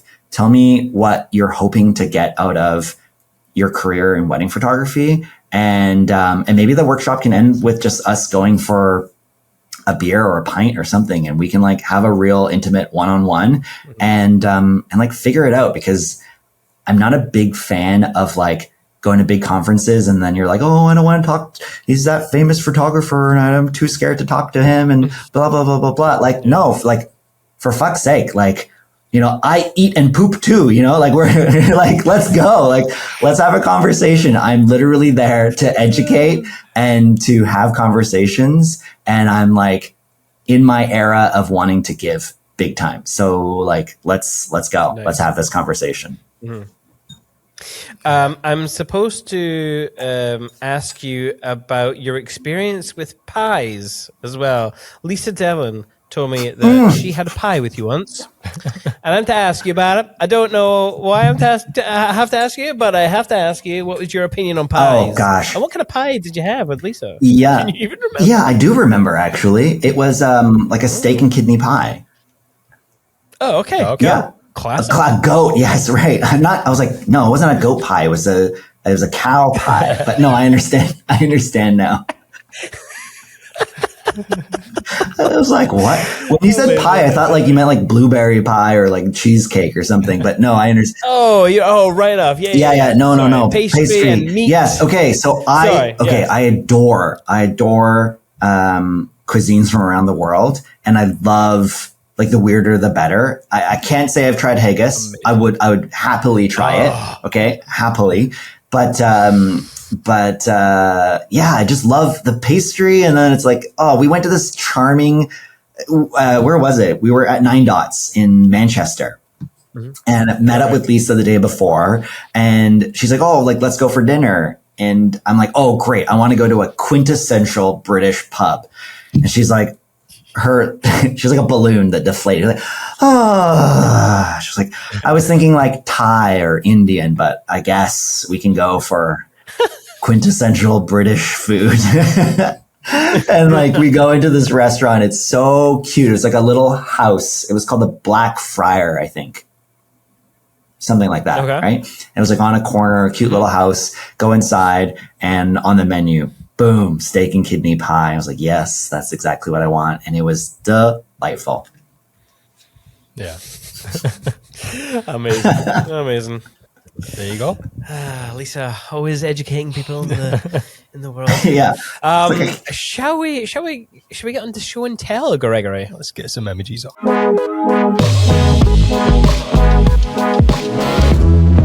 And while we're doing this, I probably will ask you about your gear and everything, because we haven't talked about any kind of gear or things you've got in your bag, other than you mentioning your Peli case, which I'm assuming you do not have anymore.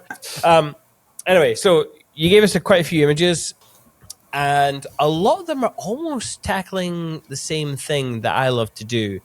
And that is like, and what we've talked about, using darkness and shafts of light. It is absolutely my favorite thing to do. I love harsh light as well.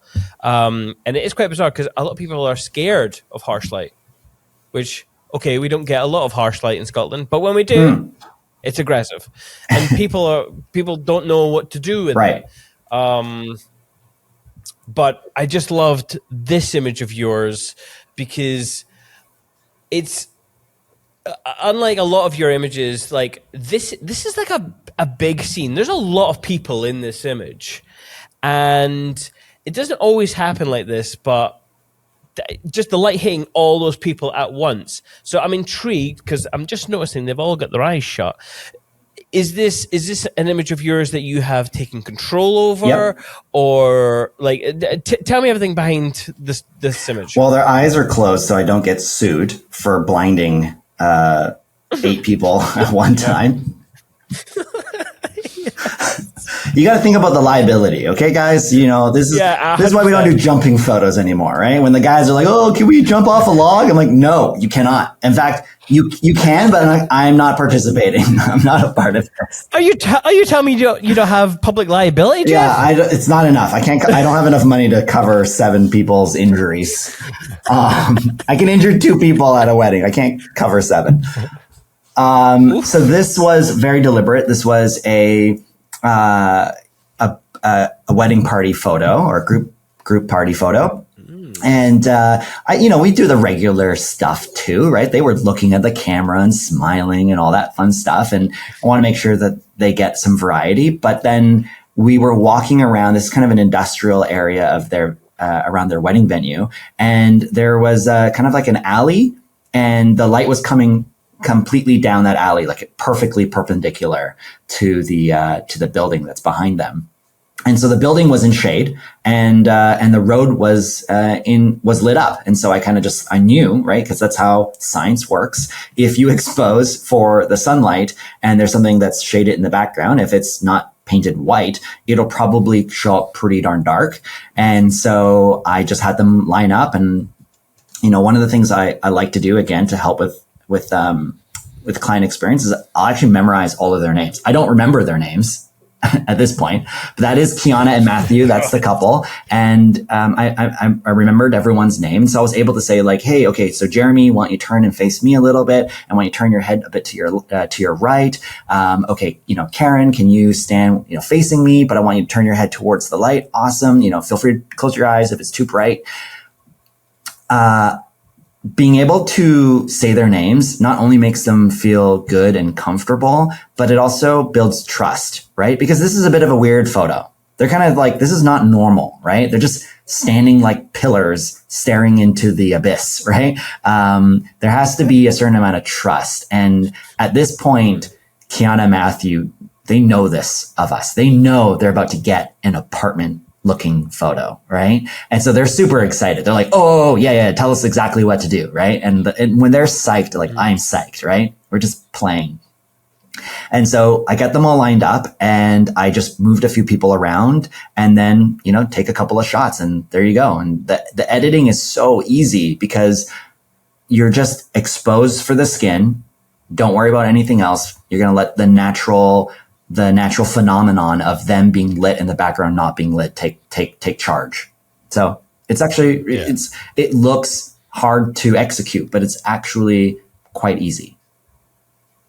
Yeah, that's so cool. What is the venue? The venue is called the Wallace, and it's like this area in Vancouver that used to be like shipyards. So like they would build ships, and they stopped building ships in that one spot, and they turned them all into like cool venues. Like one of them is an ice rink, but they're all just like these massive factories that they've turned into cool little venues. Right. Yeah. Ooh, very cool place. You said that you had done the simple stuff, the safe stuff, like looking at camera. Those weren't in this location. Those were more like simple flat lighting, or would they be in this sort of setup? Well, actually, I mean, if you can, I share my screen? Is that even possible? You can, but I'm not sure how to. Do you want technical difficulties? Actually, wait, can I? Well, or you know what? Or would it be better if I feel like you should just cut this whole part out, and then what if I send you a PicTime link to those photos and you can pull them up? Would that work for you? Yeah. Is that weird? Or we can edit them in and post as well. Yeah. Oh, yeah. Okay. Well, then how do we talk about it? Hold on. Let me just pull that. Hold on. True. Oh, good point. Good point. Let me just pull this up. Oh, by the way, while we're doing this, I actually forgot to mention that PickTime is a sponsor of the podcast right at the beginning. Are they really? I just realized. I was lucky. PickTime, good sponsor. We're going to interrupt this podcast to bring you an advertisement for PickTime, our buddies at PickTime. We love PickTime. If you want to elevate your business, PickTime's maybe the way to do it. It's an online gallery delivery service. It's a really good looking one, which is initially how we got into the service. It just looks better than all the other kind of platforms that we personally use. Yeah, we've over time got to know the owners, got to know the people behind it. Lovely people, great support system there as well. There's just so many tools at your fingertips with PickTime. But the marketing and the blogs and the slideshow features. Yeah, there's so much more than just a gallery delivery service. You've got all those things that Simon was talking about. You can create your own blog from it. You can create slideshows. One new feature that I really love is the vendor network. It's where you can use AI to curate a gallery for a specific supplier. So you could use AI to gather all the photos of the flowers and send them to the florist, and they would have that gallery specific just for them. It's kind of a mind-blowing feature. Yeah. And we might as well be taking advantage of AI before the uprising and it starts taking advantage of us. So let's just all bear that in mind. Yeah, and not to mention the built-in store, and that way you can just make more money while also having a nice, aesthetically pretty gallery. Yeah. And if you want to sign up today, you can get a free month if you use Perspective at checkout. Yeah. So if you want to test it out for free for a month, go for it. Take your business to the next level with PickTime. We love PickTime. We love PickTime. I love PickTime. I love PickTime as well. Get a secure link. Here we go. Get link, copy. Boom. Should I email it to you? There we go. So I'll show Simon. No, upstairs. Is this a full gallery you've sent, or? This is a full gallery, yeah. I think Looks so. like it, yeah. Cool. Oh, those are nice. On the corner. So for groups, it's interesting that you're picking a whole bunch of different locations. Yeah. I mean, obviously they're nearby. Yeah. But it's not very often you see a photographer do groups and have each different group in a different location. Not every group, but a lot of them. This is the way you have at least. It doesn't work out every single time, right? Because it depends on schedule and all that kind of stuff. Yeah. But I think something we forget at weddings is the relationships outside of the couple. Obviously, the couple is the star of the show, but I would challenge any photographer to take a wedding and count how many photos the couple is in the shots. So like, say you deliver 600 photos or 800 photos. How many is one or both in those photos, and what percentage is that? And I would argue that it's probably going to be higher than 60 or 70%. And I would also argue that every couple would say if they could choose a number, it would be really low. It'd be like, I want to be in 25% of the photos. I want to be in 20% of the photos. Well, why is that? It's your wedding day. It's like, yeah, exactly. I want to see all my friends and my family. I brought together my favorite people. Why wouldn't I only want 20% of the photos to be of my friends and family and just get to stare at my own face for 75% of the time. Like, there are people who maybe want that. That's totally fine. But I would argue that even the most, this sounds funny, the most narcissistic couple, I think 50 is still a ton, right? Like, I think even they would be like 50% of 1,000 photos is 500 photos of just you. That's a lot. It's kind of like that idea. It's like, sorry, I was just going to say, have you seen the TikTok trend of saying how when you film someone's birthday, when they're singing you happy birthday, and people always film you, right? They film the birthday person, right? Standing there going like, oh, thank you, yay. And then they blow out the candle. But like, really, in 20 years, when you watch that video again, do you want to see you just standing there awkwardly for, every single year? Or do you want to see the room of people who are there celebrating your birthday? And it's like, oh yeah, that's a good point. Like, I wouldn't mind seeing some of those people there. Yeah. I mean, I'm not going to lie. I'd like to see myself. I must have been cute as hell as a child. But if you think about when you see that, onesie. like any movies where you see that scene, the footage is of the people singing usually. Yeah. Because you're right, you want to see them. Yeah. I'm not saying... But I was going to say that's like when people talk to us as videographers, they're usually like, we want to hear the people's voices and see what our gran was doing on the day. So it's the same, like they don't want to hear their voice on all of the wedding film. Like that's the good content is their vows, but they usually tell us before the wedding, like, oh, we want to hear our guests' voices and like see what they were doing when we weren't there. So yeah. But by the way, I know I really annoy photographers sometimes because quite often I'm shooting behind the couple towards everyone else for like when they're coming in, like when everyone's cheering them, they're doing the bridal entrance. Everyone else shoots that moment from the front. And I'm like, it's just a couple entering a room. Yeah. People love to shoot the couple coming into a room, leaving a room, always from the front. I think I'm like, let's see other people. I think it's the moth to the flame. We have a tendency to go like, oh, that's the special moment.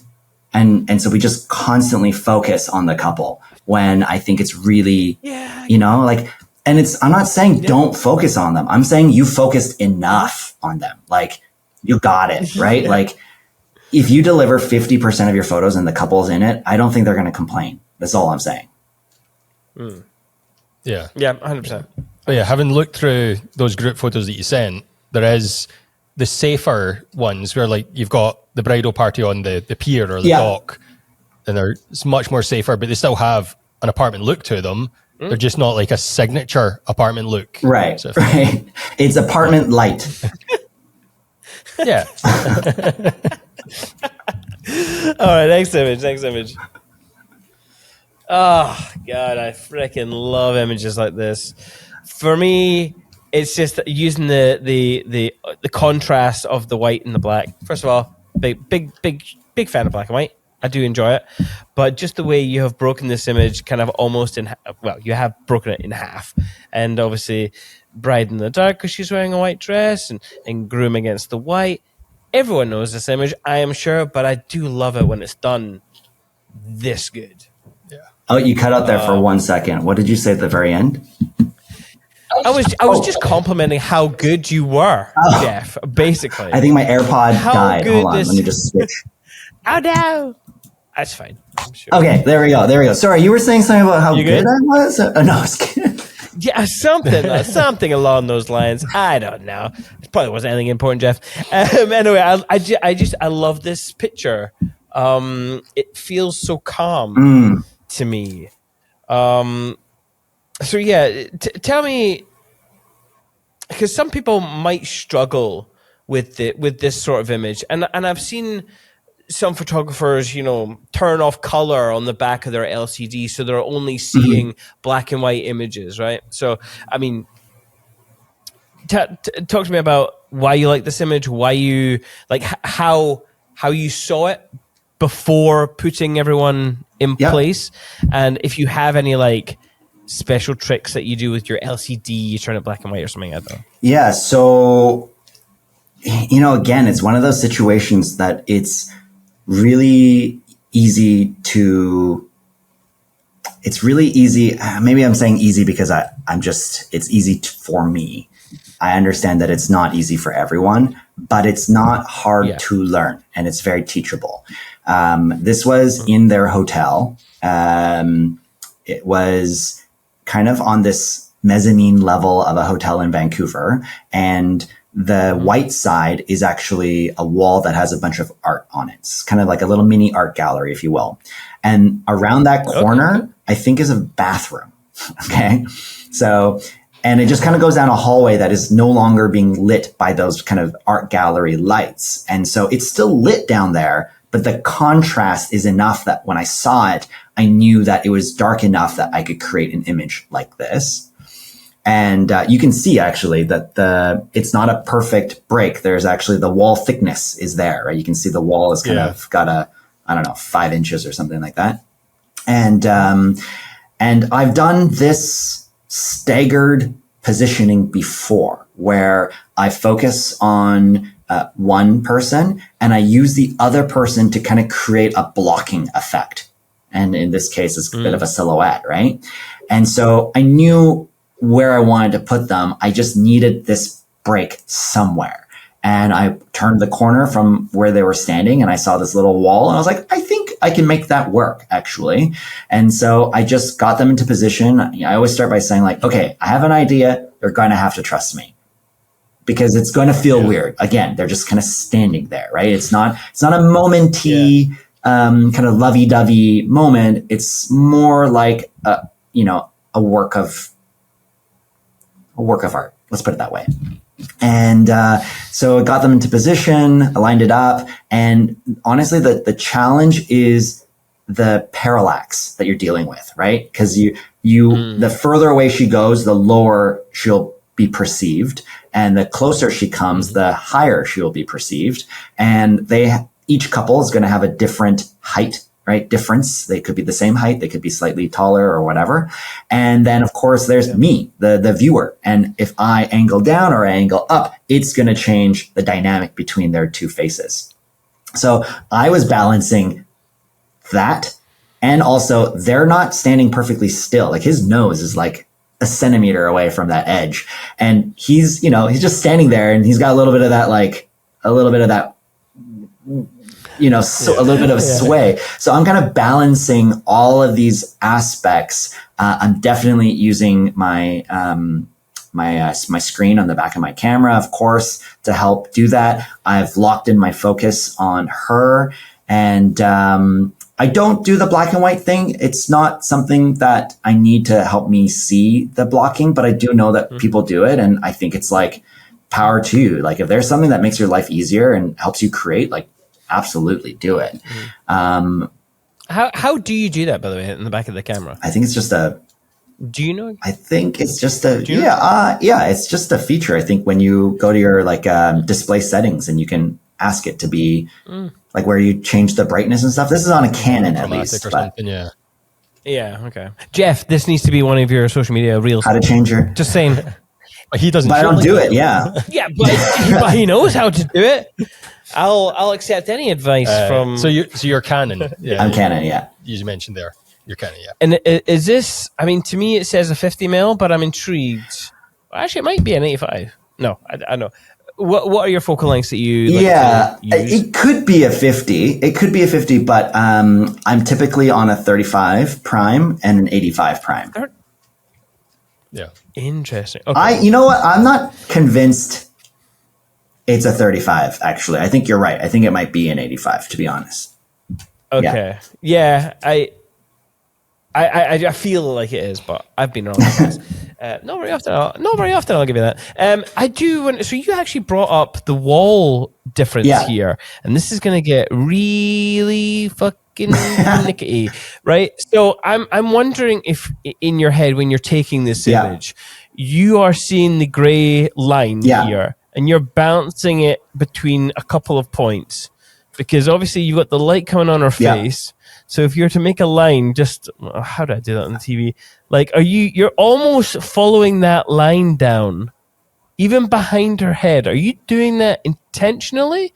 Because you've got the break of her hair right here, and then the line comes straight down to the break of her shoulder strap right down here. It's just perfectly positioned.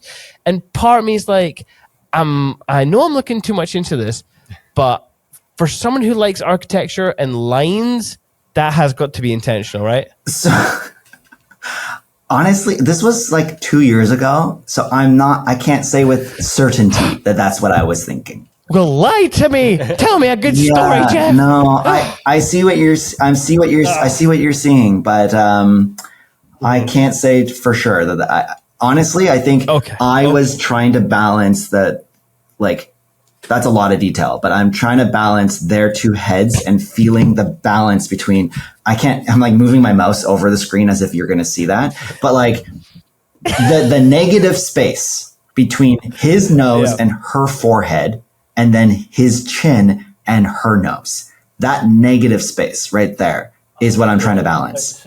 Yeah, there, and there. Yeah. Interesting. Okay. Because I think that's where the balance is going to come in. And so that's where I wanted to feel like it was really balanced. And now that I look at it more, I actually see like a cello between them.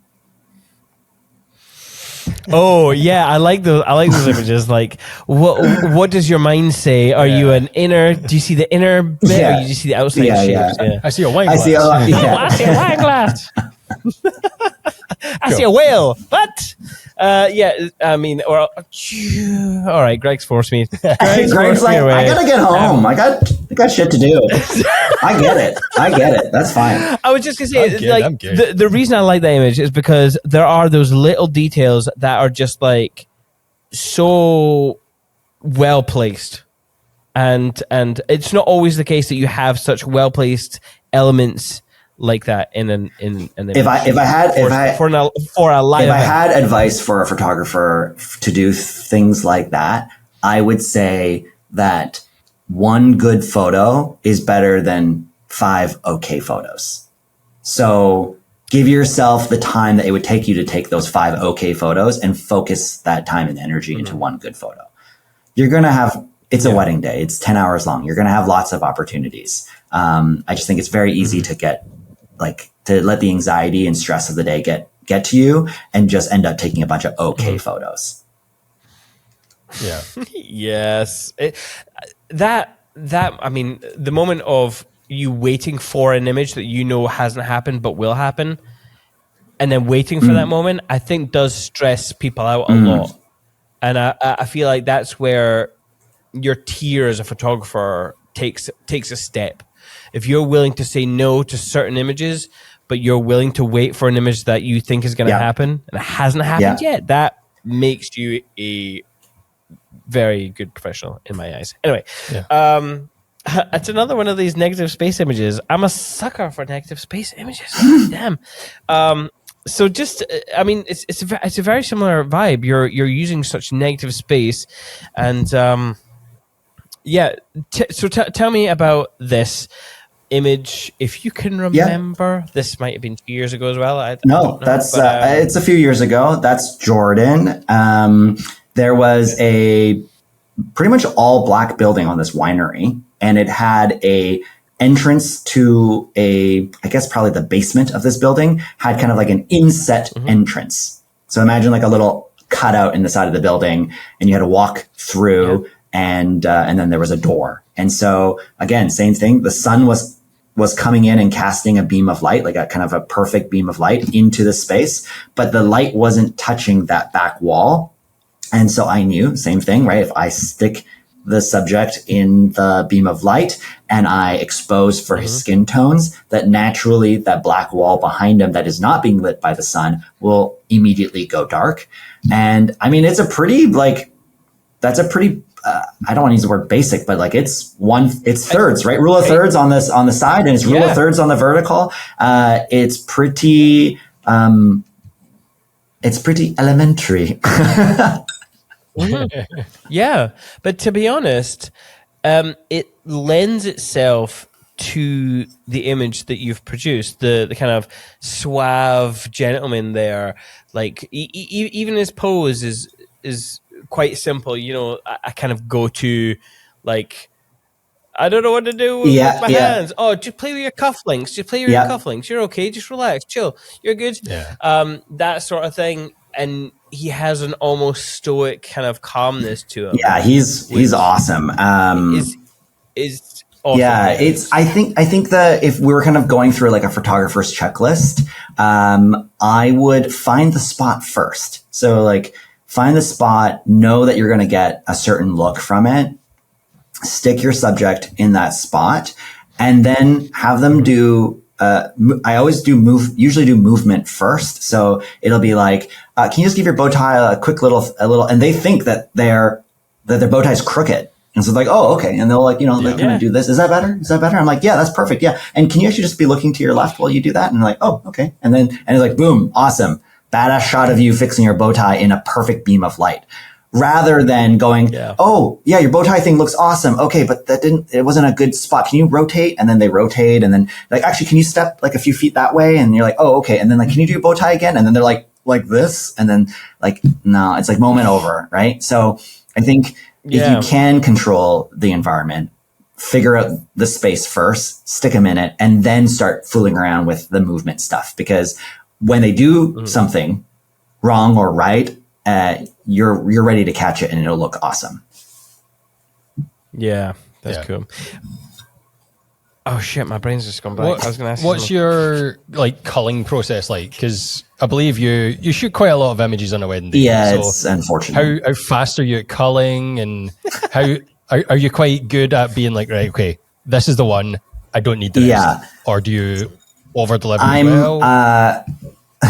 I'm kind of the wrong person to ask because Kat actually does all the culling, and she does not like using any program for culling. She's tried narrative and wasn't a fan. And I tried it as well. And I'm not a fan, but I think, I don't know. So, like Kat's been doing this for literally 18 years, right? And she has never used anything other than Lightroom. She never used, what was that other program that everyone always used? Imagine. No, not Imagine. Like way before. It was like, it's called like photo mechanics. Everyone used photo mechanics, right? And she was just like, I just like Lightroom, and she likes what she likes. So she just goes through and she'll do it by camera because we've got 4 cameras. So she'll look at each camera individually and she'll cull through. She'll do a little run through of each camera, and then she'll bring them all back together and then go through those. We often shoot the same moment. Like it'll happen where like the first kiss, and there'll be my angle, there'll be her angle, and she'll kind of pick and choose between. But I don't think it's a particularly efficient way of doing it. But I don't complain, and I don't want to be the doghouse for this. So she does it however the hell she wants to do it, and I get blessed with, 800 to 1,000 photos to edit at the end of the day, and that's fine with me. Yeah. Yeah. Okay. Yeah. I mean, if you want, we can hook her up with an Imagine code if you want. What's funny is I've offered, and she knows that it exists, but sometimes it's hard to, like, she's so quick at doing it that it's like to her to learn something new, and I don't know, it's tough. If it ain't broke, you don't. Yeah, but it could be faster.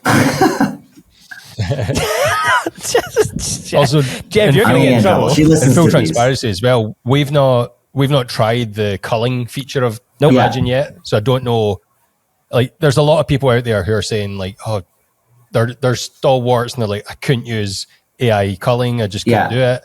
Other people are embracing it and they're saving loads of time and work, but we've not tried the culling yet. So I think it's one of those transparency. I think there is a time and place for it. In like, AI is clearly in its infancy in the grand scheme of things. And I think which is worrying. It's like, that's where we want to keep it. But, mark our words, we're all going to be dead. Anyway. So, the issue I find right now is that it is really good, or it focuses on things like eyes closed, eyes open, group shots, in focus, not in focus. Like, that's fine from a technical standpoint, but there are aspects and times where, we're taking blurry photos on purpose, or we are taking eyes closed, like that group photo. Like, AI would be like, no one's facing the right direction, all their eyes are closed. This is a terrible photo. Right? Like, but from an AI's perspective, that first photo of Kiana and Matthew is a terrible photo, right? But so it's like, okay, so maybe you should just focus on like family photos and I don't know, like candids maybe, but maybe leave all the creative stuff for me to choose and go through. I don't know, right? So that's kind of where at that point, Kat's just like, well, that's just more work for me to have to like separate it out and have it choose just the certain sections. Like, I'll just go through them. It's not a big deal, right? So I don't know. Yeah. I would still try it. I will for sure try it, but we'll see. Yeah. Next image, and I feel like I know which one it is. Yes. So, I actually was talking to Greg about this image. This is the one I was talking about, a wild card, because I don't think it was Yeah. anywhere near. It wasn't the same sort of stuff that you'd sent. Oh, so we weren't sent this? Don't think so. Where did you get it? I don't know, Jeff. I don't know. But I'll tell you why I did. Now, I'll preface this by saying I have been corrected by Greg. So this might be a little bit of a pointless conversation that we have. But I really like this because of the lighting. Now, you did not do the lighting here, did you? We don't know. Well, we don't know, I suppose. You're right. Ask the question, did you? All right. I like to make assumptions and see if I'm right or wrong. Gregory. Okay, so dinner table, everyone's in the dark, more or less, except for the couple, and they're being lit up from what appears to be the candles. However, to you, Jeff, what's happening in this All right, picture? I'm going to give all the credit to my videographer friend who taught me I knew it. who taught me a little bit about continuous lighting. And this is Mac from Hello Tomorrow. So shout out to him. Yeah. I shot a wedding with him, I don't know, four or 5 years ago, something like that. And he brought a LED light bar that he put into a little kind of glass, kind of a frosted glass cylinder.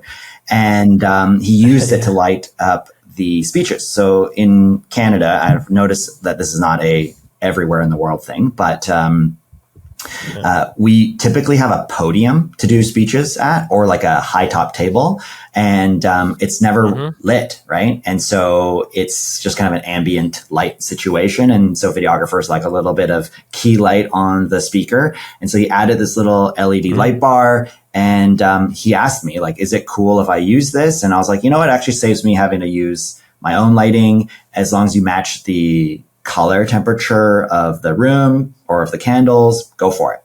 And I loved the images that came from it. And so I actually bought myself 2 LED light bars, and I bring them to every wedding. And in this particular case, that's my LED light bar. Okay, thank you very much. Simon was like, oh, clearly a videographer set this up. It's too good for a photographer to have figured out. It was me. So Greg actually. Was it Greg? Oh, sorry. Here's because we know McLean Carlson. I thought it was him that had maybe set this up, or I knew that you maybe That's worked funny. with him. Yeah. I mean, we have a podcast with him, and now I'm trying to remember. Have you? Wait, did you do a podcast with Mac? Yeah. Oh, years ago. hilarious. Oh, amazing. Yeah. And I'm wondering if we did actually. I don't think he was doing this back then. Right. Okay. I think he put a YouTube video out about these lights. That's right. That's so funny. No, I got that from him, man. So as videographers, we tend to take a big spotlight. Yeah. And I'm always like, hey guys, photographers, are you okay if I light this? Because I have no choice. We're in a dark castle and there's no light. So I've always been thinking, what's a way of not having to carry the big fucking light around, because it's a bloody nightmare, but a more subtle way of lighting. And I do remember that video. It was a good few years ago. And we sometimes do have podiums, and sometimes we don't have podiums. Most of the time we don't. I do remember having to go to weddings and say, hey, do you have a podium? And they had to find one, and it was a bit of a to-do. Sorry, wedding planners. I know I was annoying then. But I really do like this light, although typically light from below is kind of like a horror film. The fact that there's candles on the table, and it's fairly soft light, even though it's really close to them, it's lighting them up really, like, it's lighting them up well, but not giving too much of a horror vibe. I think it comes down to like the contrast, right? So the uplighting is typically not the way you want to light people, but it is the direction that the candles are coming from. And what we wanted to do was just not have, like, we have a lot of control on the power output of those lights. So I could have gone to the point where the light is so bright that the entire background is pitch black which I don't want to do in a reception. And so you'd be surprised. I think that light was probably at like maybe 15%, like really low. And also have to be cognizant of the fact that nobody wants a light blaring at their face during their dinner, right? So got to ask the couple, make sure they're cool with it, and keep it at a really low setting. Like 10-15% is plenty on one of those bars. And it's just enough that they're slightly brighter than everything else. And that's all we're looking for. And as long as they're slightly brighter than everyone else, then we can create that kind of moody look that you can see in the photo. Yeah. Looks great. Yeah, and obviously, so I could have picked this one, or I could have picked the alternative, which was actual seeing the effect on the speaker with the light on the podium. I went with a couple just because I feel like lighting the speaker is always like the more obvious choice. So what's happening over here with the couple? So it was nice, but it's a subtle look, and now I'm thinking big deal to do it. Yeah, you should do it. It's you know, it's a give and take, right? Like people understand that you have to light a wedding. Flash is subtle in the sense that it's only there for a split second, but it's distracting because it's a flash. So alternative is, or not the alternative, but the way I look at it is, does this lighting accentuate the vibe that already exists in the room? And I think it does. So I actually think it's more authentic. Whereas the flash, you know, people say like, oh, bounce the flash off the ceiling, you'll softly light everyone. Well, you know, like, yes, that's true, but the room didn't have all the lights on. It was a dark, romantic, candlelit wedding. So are you going to deliver images that make them feel like they're back in that dark, moody dinner, or that they were like all the lights were on for some weird reason, right? Yeah. And a lot of the times, you know, we have to balance our dark castles with this notion that couples want to keep the vibe that they've created, obviously. And I've always found that's quite a hard balance because, like, our castles are like, they have quite dark. No windows. It's pitch black. Honestly, it's very dark, and candlelight, unless there's like a million candles, I don't actually give off much light. So it's a balance bit there, but that is cool that I have seen some of your videos on doing these notes because you were using the light bars to get details, which is something that we do sometimes. Well, I mean, we add the movement in. Like table details are kind of weird that they don't offer too much in a video, but you still want to do justice. So creating movement in light, I always get Greg to be like, "Hey, Greg, just walk behind and make the light move." I like moving shadows. I think using the light bar for doing detail photos is akin to having a screen on the back of your camera, as in you're seeing. Right? Sorry, we should talk about like mirrorless. Right? It's like It's easier. It's literally easier because you're seeing the result instantly. When you use a flash, if you're not comfortable with using a flash, you take a photo and you're like, whoa, that's so bright. What happened? Right? It's because the camera can't replicate what the flash output is going to represent in the photo. Whereas if you have a LED light bar, you can go, oh yeah, that's a weird shadow that's coming from that candle. Why don't you move it a little bit? Oh, there you go. Perfect. Right? That's a good spot there. And then you take your shots, and it's bright enough that modern cameras can capture it without grain, unless you want more grain. You know, you can add that in later if you want. I don't have any problem with you, Jeff. It's just Greg. Right? He's always taking that's too much grain. So no, it's not enough. No, it's an awesome little addition, and it's small and it's great. What's your approach to larger rooms and doing details? Larger room and details in what sense? Like, how would I go about capturing? In my head, I always start with the smallest details, and then I move to bigger and bigger, wider shots. If I've created some sort of movement or light shape or whatever, and then I go to the medium shot, I can usually kind of keep that going. But when it comes to the wide, it's not like I can wave a light bar across the whole wide. So what are you just going, hey, that's what I've got to work with, and you just take the photo? Yeah, I would say, I do the same things, go micro to macro or small to big, right? And that usually works out logistically, because when you're doing those close-ups, they're still filling water glasses, or they're still running around like lighting candles or whatever. So by the time you get to the wide shot, hopefully they're done, right? Hopefully they're done. But I would say that the main difference that I do is like to create the same level of ambiance is I'm taking the photo a lot slower. So close up, right? Close up, I'm taking it at whatever speed I want to, because I've got light. And then when I back up and it's dark and I can't LED light every single table, then I don't want to go too high ISO. I might go to like 1,000 or 2,000, something like that. And then I'll just take the photo a lot slower at 35 mils. And with the in-body stabilization of the Canon R5, I'm not sponsored, by the way. It's a great camera. But you can shoot at like 1/50th of a second, 1/40th of a second, and it'll come out, zoom in, and it'll be sharp. So, and I do that. And then it kind of exposes nicely for the whole room. Yeah. That depends how many coffees you'd had. Yeah. The stabilization is based on how many cups of coffee. It's a 3-cup coffee stabilization versus the 5-cup coffee stabilization of the Mark II, 6 coffees of stabilization. It's incredible. Woofed.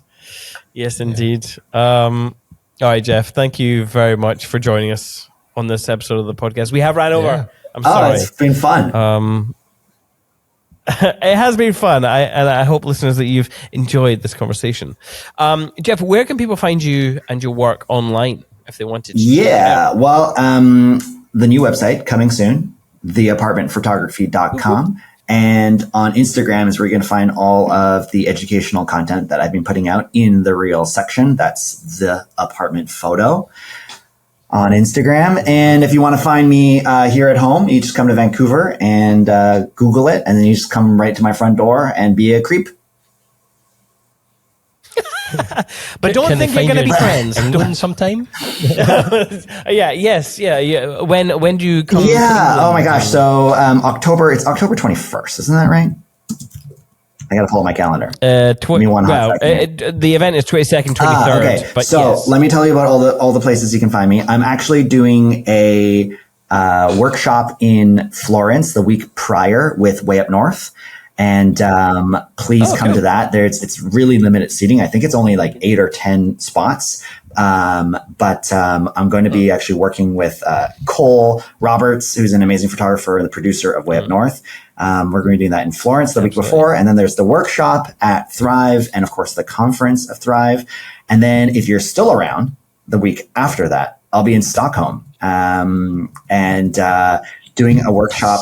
Okay, fingers crossed. Good. It's not 100% sure that I'm going to be doing this workshop with Canon, but it's most likely going to happen.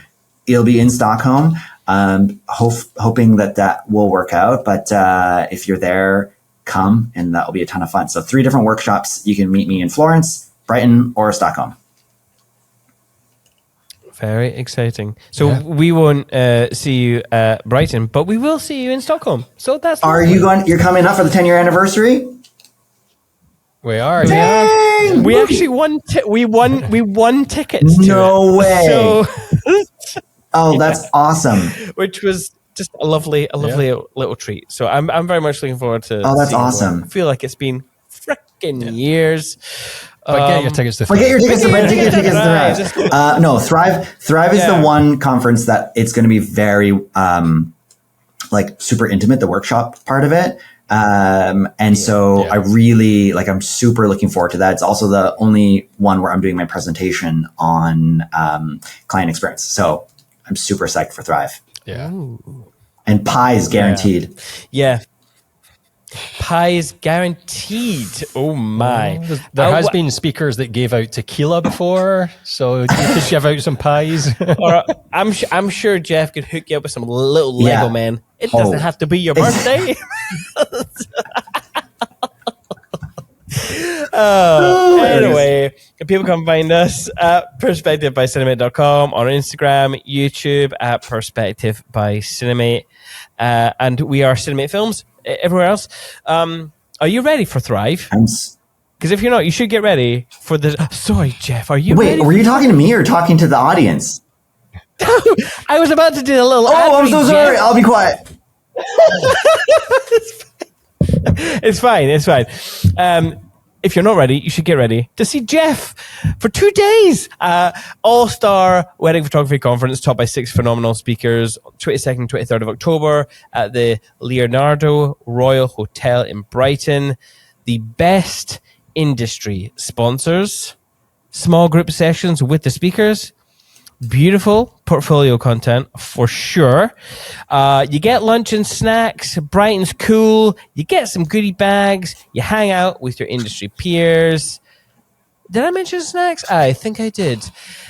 Buy your tickets, people. Greg and I have been to many, many Thrives throughout the years, and it's always such a joy. It's like that part of the year where you just want to decompress, or you're inspired to start learning something, and you just want to talk to people and ask questions and learn and get out of your edit cave. Oh God, yes, get out of that fucking edit cave. Anyway, we hope you have loved this conversation. Hit subscribe where you can. Buy your tickets to Thrive, and hopefully we'll see you in the next one. However, in the meantime, enjoy your life. Oh my God, watch out, there's a lorry on the right.